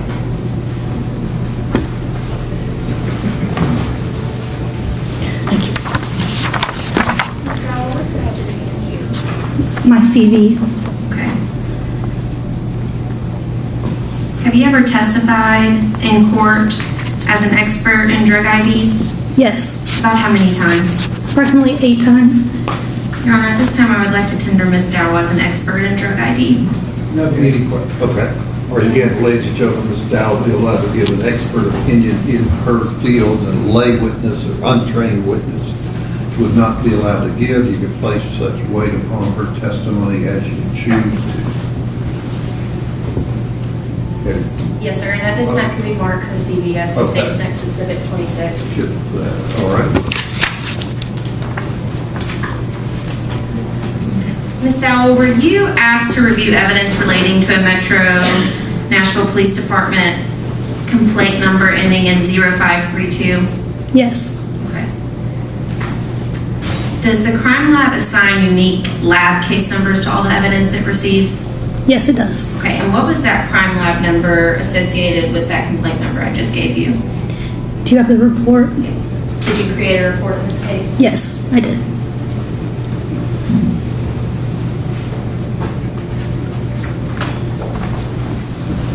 Thank you. The crime lab number is CL-23-001060. And what type of evidence did you receive from the police department for this case? I received drinking glasses, empty bottles, and liquid residues and liquid.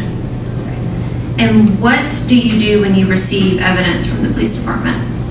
When I receive the evidence from my evidence receiving unit, I take it back to the unit, I photograph the evidence, then I open, inventory the contents, collect weights, sample, and then start performing my testing.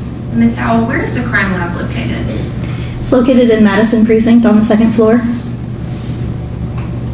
And at this time, I would like to show her state's exhibits 17 through 24. Okay. All right, we got it. All of them? Yes, sir. Ms. Dowell, if you could just look at all of the pieces of evidence Mr. Evans is going to hand you and say whether or not you reviewed this evidence. Okay.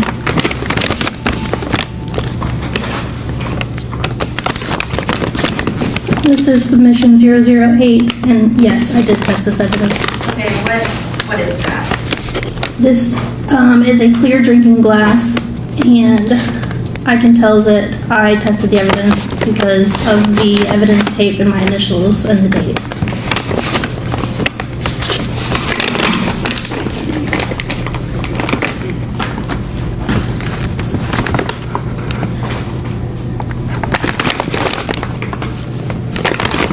This is submission 007, also a clear drinking glass.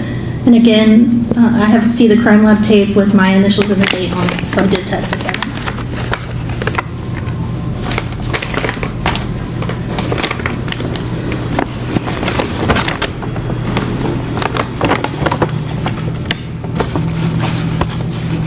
This is submission 006. Inside the paper bag were 2 empty bottles. I also can see the yellow crime lab tape and my initials and date, indicating I tested this item.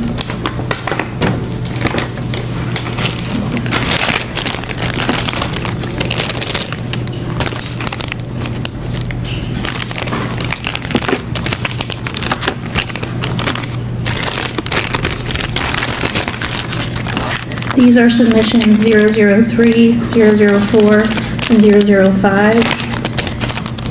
They are amounts of liquid said to be removed from drinking containers. I can tell that I tested them because, again, the yellow crime lab tape, and they have my initials and date on them. Ms. Dowell, 009 and 010, the comforter and the washcloth, did you test those pieces of evidence in the crime lab? No. And why is that? Because it was suspected to contain biological material, and we do not test biological material in the drug identification unit. Okay, what do you do with that type of evidence? It is outsourced to a third-party laboratory. And is NMS Labs something the crime lab routinely sends evidence to? Yes. And was that done in this case? Yes, it was. For that blue comforter and the yellow washcloth? Yes. And Ms. Dowell, were these pieces of evidence given to you in a sealed condition? Yes, they were. Okay, would you accept them if they were not sealed? I would make it, if they were not sealed, a note would be made in my case file and it would be included on the report. How is property stored at the crime lab?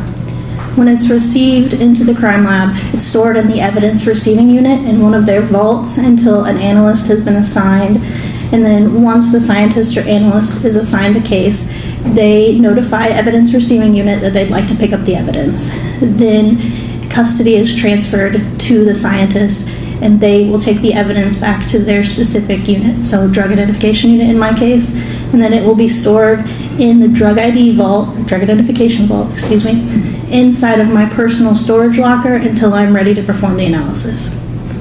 And Ms. Dowell, you are not an expert in toxicology, is that correct? That's correct. As part of generating your report in this case, does the report contain weight and the results of your testing? Yes, it does. Can you walk the jury through what type of testing you did for the pieces of evidence you tested? Yes. So 2 tests are required in the drug identification unit.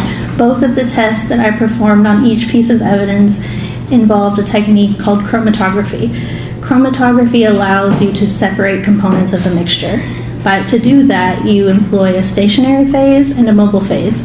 The stationary phase remains still throughout the whole testing process, while the mobile phase, which is typically a gas or a liquid, flows over the stationary phase.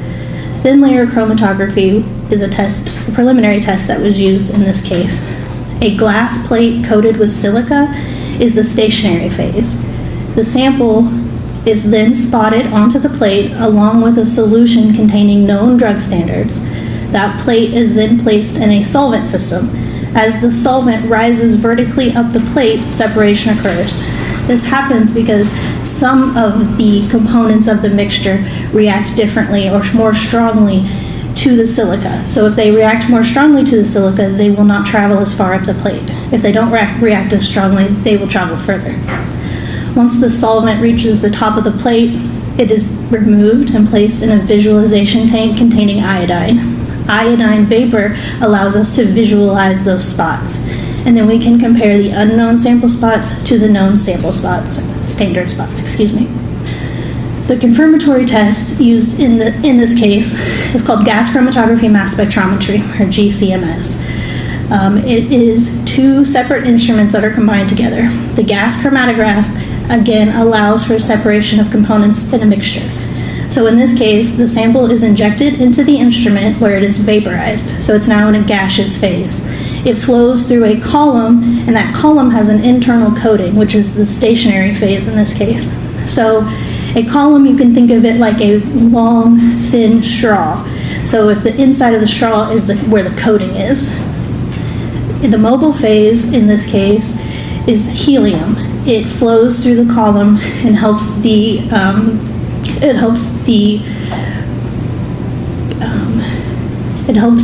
components, it helps the components of the mixture travel through the column. Again, it depends on how strongly each component reacts to that column coating, how long it will take to travel through the column. Once it travels through the column, it enters into the mass spectrometer, where it is then bombarded with electrons, and it fragments. That fragmentation pattern is unique, and we can compare that to known drug standards. And can you tell the jury what the screening is?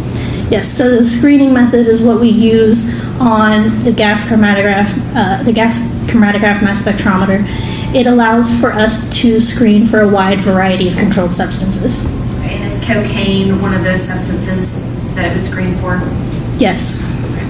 And that was done in all the pieces of evidence other than the comforter and the washcloth? Yes.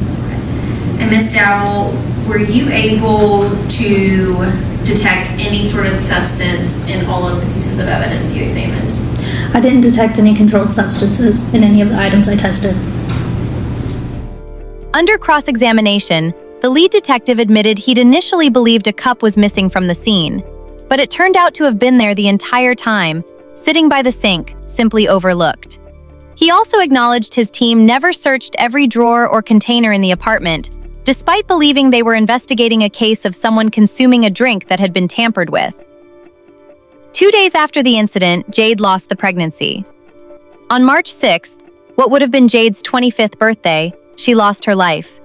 She was laid to rest at the church at Rock Creek in Little Rock, Arkansas on March 25th. According to Dr. Carney's account, analysis showed a high level of substance concentration in Jade's system, a level, she said, in 13 years and over 3,000 medical testings, she had only ever seen approached once. She ruled the cause of passing as acute toxicity, from a substance she said had been delivered orally, dissolved in liquid. But when it came to officially classifying the manner of passing, she stopped short of calling it intentional. According to her account, the circumstances were suspicious, inconsistent with someone using the substance recreationally, but she couldn't reach that legal threshold. She ruled it undetermined. So I ordered a cocaine and products panel so I could catch not only the cocaine, but any breakdown products that may have formed while it was sitting in that tube. And then I also asked them to test for designer opioids. Your Honor, at this time, I'm going to ask that Dr. Carney's autopsy report be made the next numbered exhibit. I don't believe that I can. No objection. Okay. You have a copy. Yes, ma'am. No objections outside of the standing objections.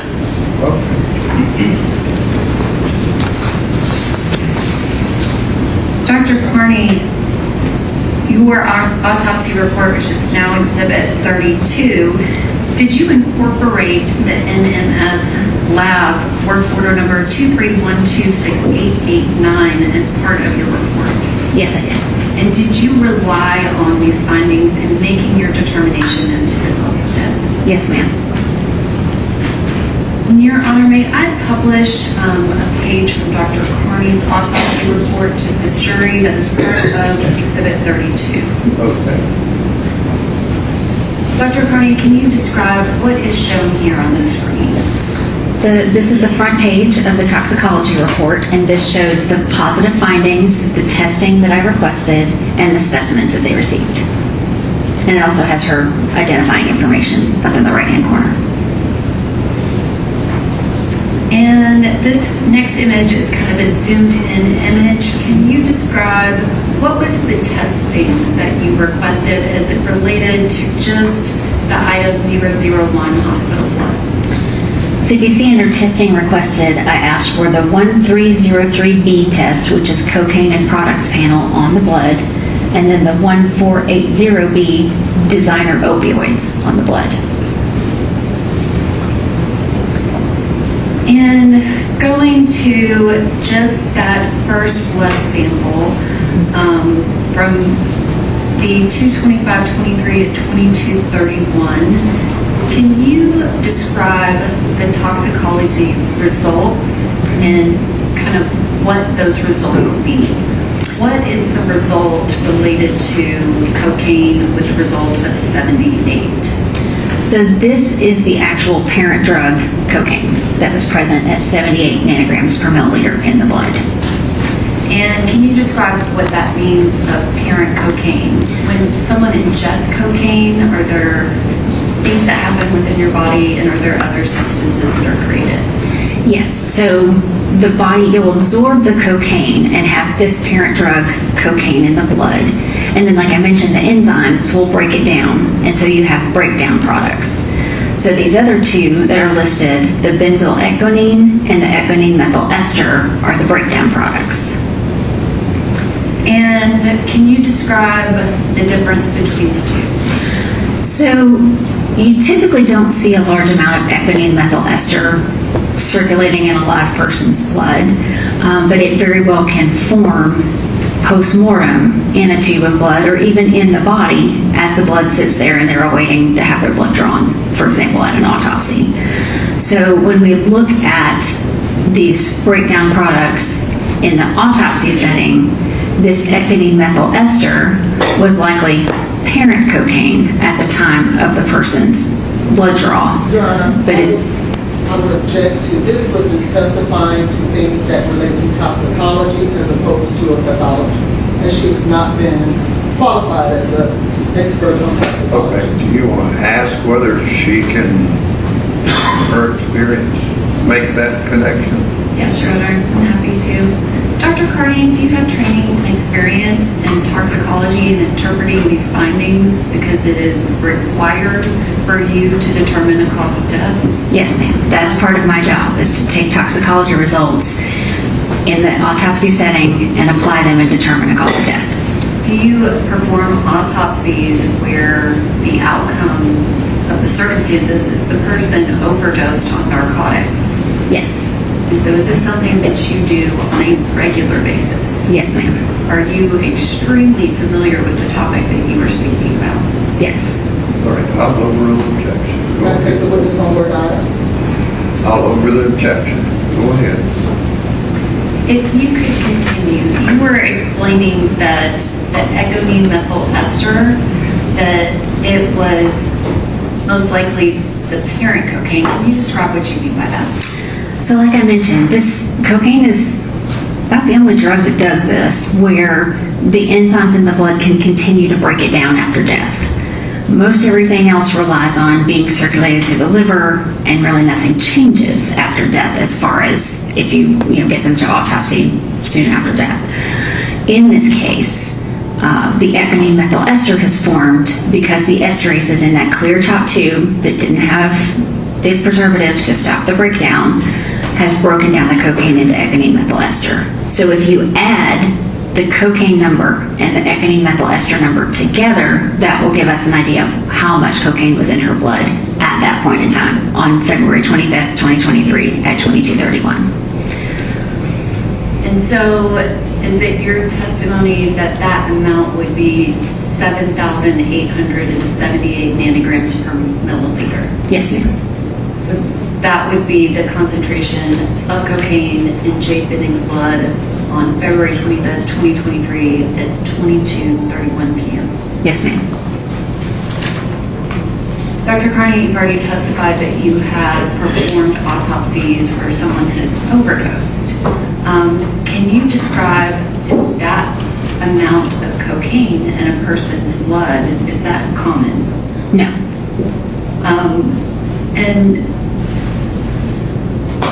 So when you first got this case, you said you were talking to Dr. Bertolari, is that correct? Correct. Did people from my office, including myself, meet with you kind of early in the process, specifically about these toxicology results? Yes. And at that time when we met, had you ever seen an amount that high in an autopsy? No. And did you, I guess, go back and look at other autopsies that were done in your office?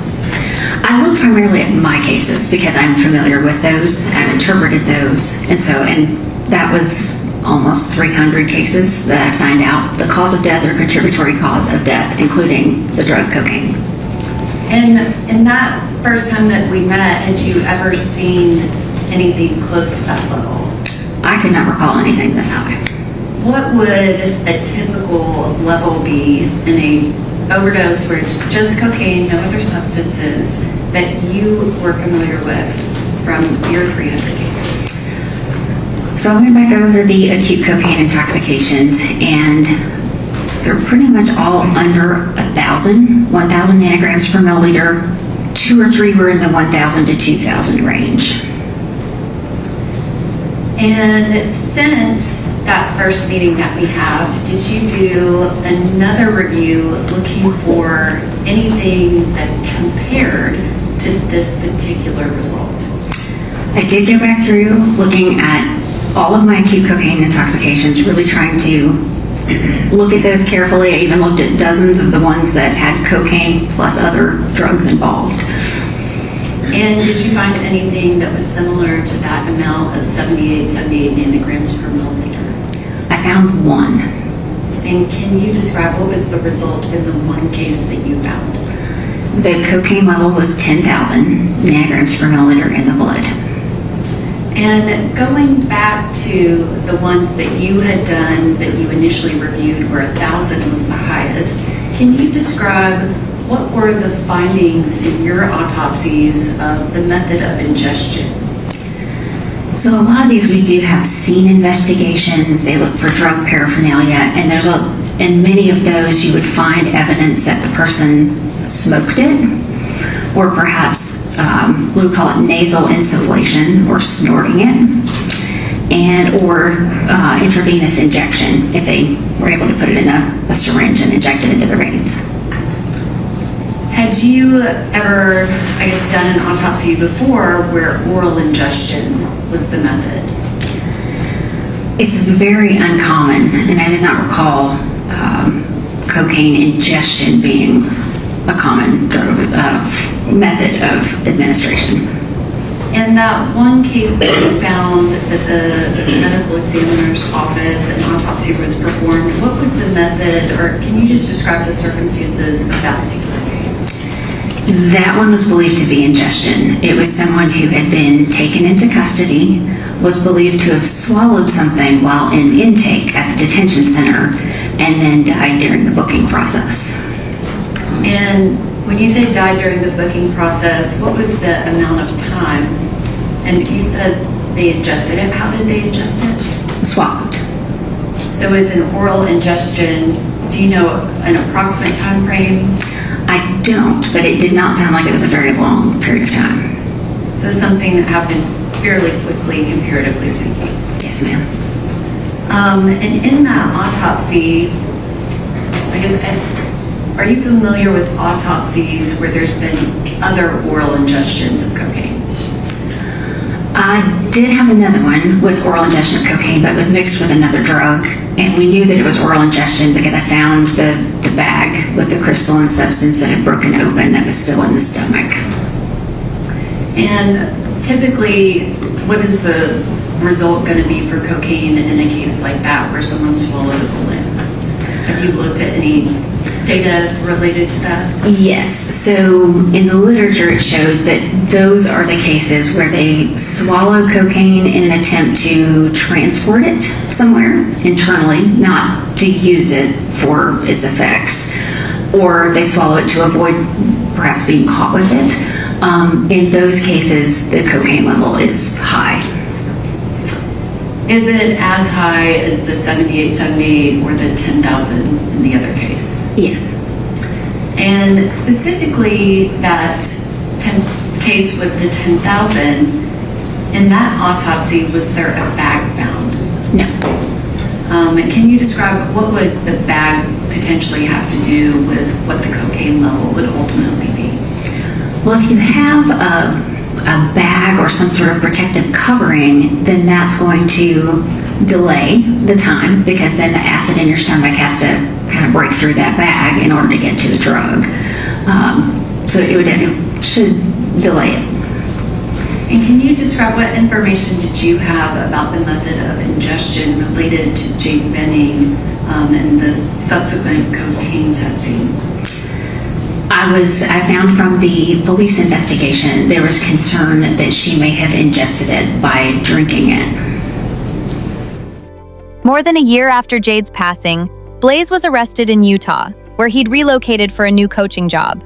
He was extradited back to Tennessee and charged with taking Jade's life and the life of their unborn baby, along with 2 additional related charges. At his bond hearing, his mother, Evelyn Taylor, took the stand in his defense. According to her account, her son had never had so much as a speeding ticket in his life, and she simply said, "He's the best son." He's my son. And how many children do you have, Dr. Taylor? 2. And is Blaise your older child or younger child? He's my oldest. And how old are your 2 children? 30 and 28. So, Mr. Taylor is how old? He's 30. Where do you live, Dr. Taylor? I live in Texas.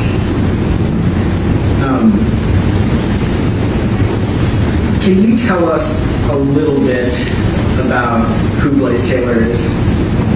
Yes. He's the best son I could ever ask for.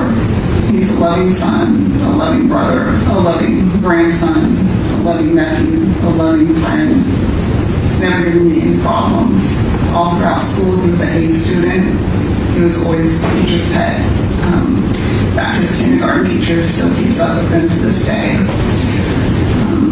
He liked to help other children with their schoolwork because it just naturally came so quick to him. And the teachers would always comment about that. He loves sports. He wanted to follow in his father's footsteps, and so he played sports. Every time we moved, he made a lot of friends. He was team captain and leadership. He was a team leader.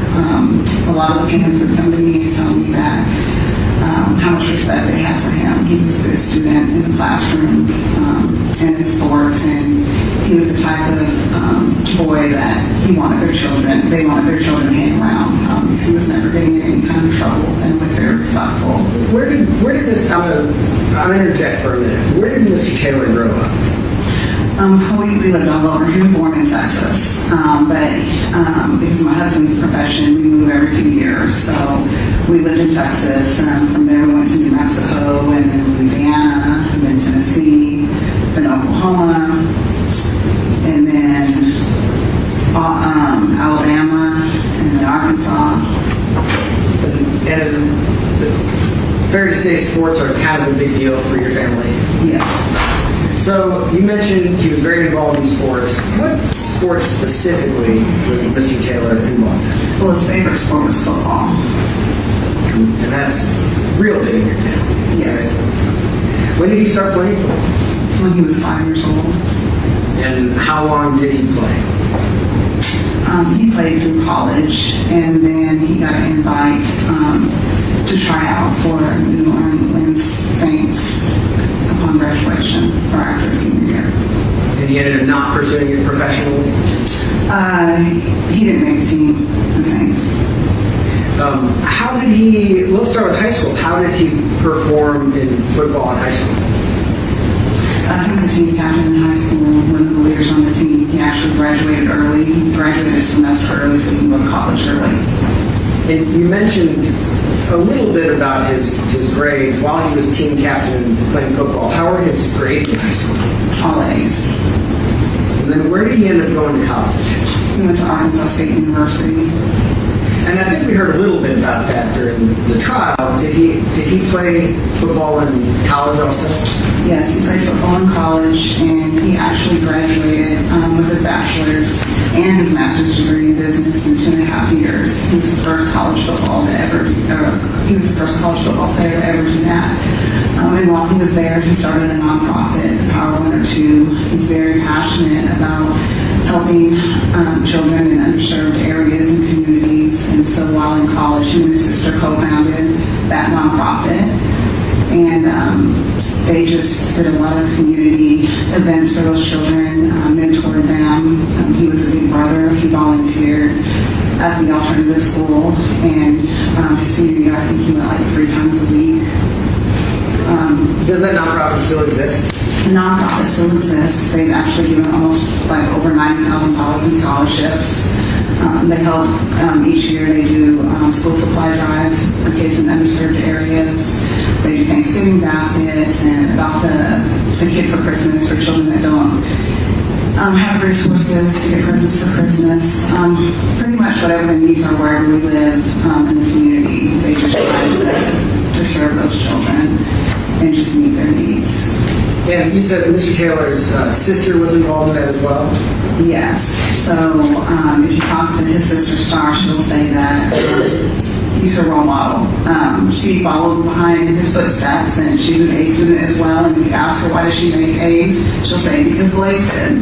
Why do you play basketball? Because Blaise did. From the time she was little, he would help her put her shoes on the right feet. When I was her coach, she would be looking at him, and even though he was only in junior high, she valued his opinion and wanted to hear what he was saying, what she can do better, how she can improve, whether it was in the classroom, whether it was with sports, whether it was trivia things or whatever. Whenever she needed advice, she would say that she would go to her brother. And is Blaise's sister here? Has she been here? She is. She has been. Is your family close? We're a very close-knit family. We move a lot. We know we have each other, and then every time we move, we make several moves, but we always find like adopted families wherever we are. Usually it's through sports, with the kids under sports teams, and then they become a part of our family. I know that this process has been very hard. Does Mr. Taylor have support still from your family? Oh yes, he has support from our family. We have family members here. It's just hard because we're not from Tennessee. And we've had lots of different moves, so people that we're close to are in various states across the U.S. So when Mr. Taylor started working for the Titans, which we heard a bit about, he was in Tennessee and you were still in Texas? No, we were in North Carolina at that time. You were in North Carolina. Okay. Did you have an opportunity, did you keep up with sort of how he was doing at work? In work, yes. We talk regularly, and football's a big part of our family. That's what his dad does, so we have lots of conversations about work. What's your impression of Blaise's work ethic? He has really good work ethic. If you ask anybody that knows him, that's one of the characteristics they'll say. He's a hard worker. He's always on time. He'll be one of the first ones there. He's going to make sure that he gets the job done. He has a really good work ethic in everything he does, whether it was his schoolwork, an actual job where he's getting paid, whether it's a non-service, he always goes above and beyond. Okay. How about, are there any other, we talked a little bit about the nonprofit, are there any other kinds of community involvement or examples that you can think about from Blaise's life, either recently or longer ago, that you can tell the jury about? Well, he has a servant's heart, so he does a lot of community service. Usually wherever we live, like with his dad, the football teams usually do community service, so he can be involved in various things they do. I know one thing, like when he was in high school, where he was actually old enough to make a decision to do those things, he was really involved with the Miracle League. And so that's something he did throughout high school, with Big Brother type programs, mentoring younger children. He would do that. And then when he was in college, he just did a lot of community service, like I was telling you about, like for his nonprofit. It was primarily through being a big brother and volunteering at the alternative school. So being a mentor, he had a little brother that was assigned to him, and he would bring him to football practice and let him watch. He would go to school and help him with his homework and do things of that nature. And then he volunteered, I believe it was the 3rd grade classroom at the alternative school. He would just encourage them to do their schoolwork, to respect their teacher, and if they made their points for the week, he would come and he'd bring teammates, and then they would play dodgeball and things like that. And if they had a good week and a good report, he would let them come with him to, or he'd get tickets for them to come to the football game. And he was really involved with the community baskets, and we would do community Thanksgiving dinners. I think one of the things that I'm most proud of Blaise for was one time when he was in college, we were in church, and they were doing baptisms. And I didn't know this because he didn't tell me this. I'm just watching the baptism, and all the people come up and give testimonies, and it was a young college girl, and she said, I just want to thank Blaise because he really shared about the Lord to me, and he was really instrumental in my relationship with the Lord and my baptism. And all the accolades that he had, like in the classroom or on the field, they were nothing compared to what I feel like he did for this young lady that said that she's a friend that just went to the university. And just the fact that he was instrumental in her being baptized, it's those types of things that make me really proud of Blaise. Dr. Taylor, one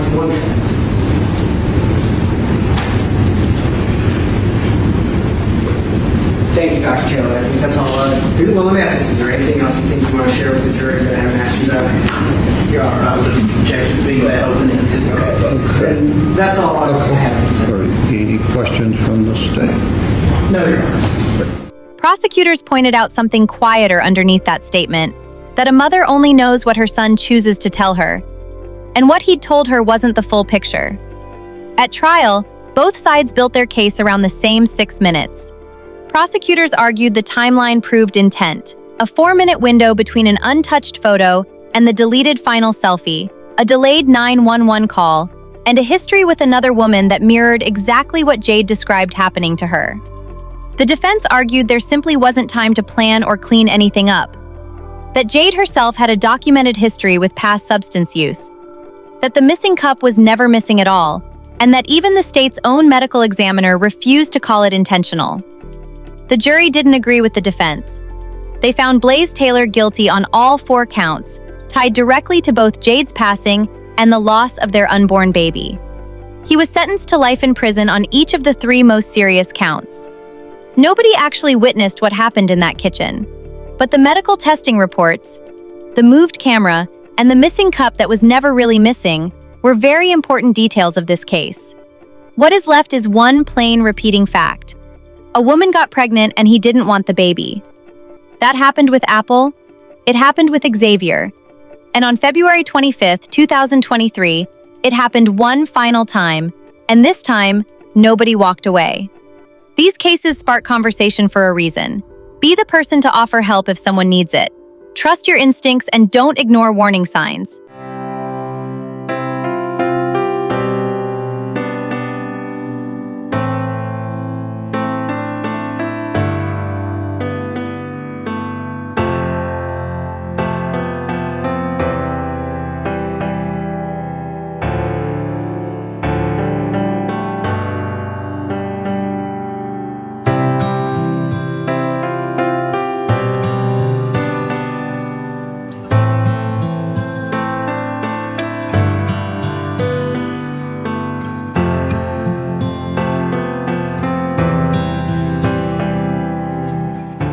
Subscribe if you haven't already, and I'll catch you in the next one on Crime on Buzz. Thanks for watching.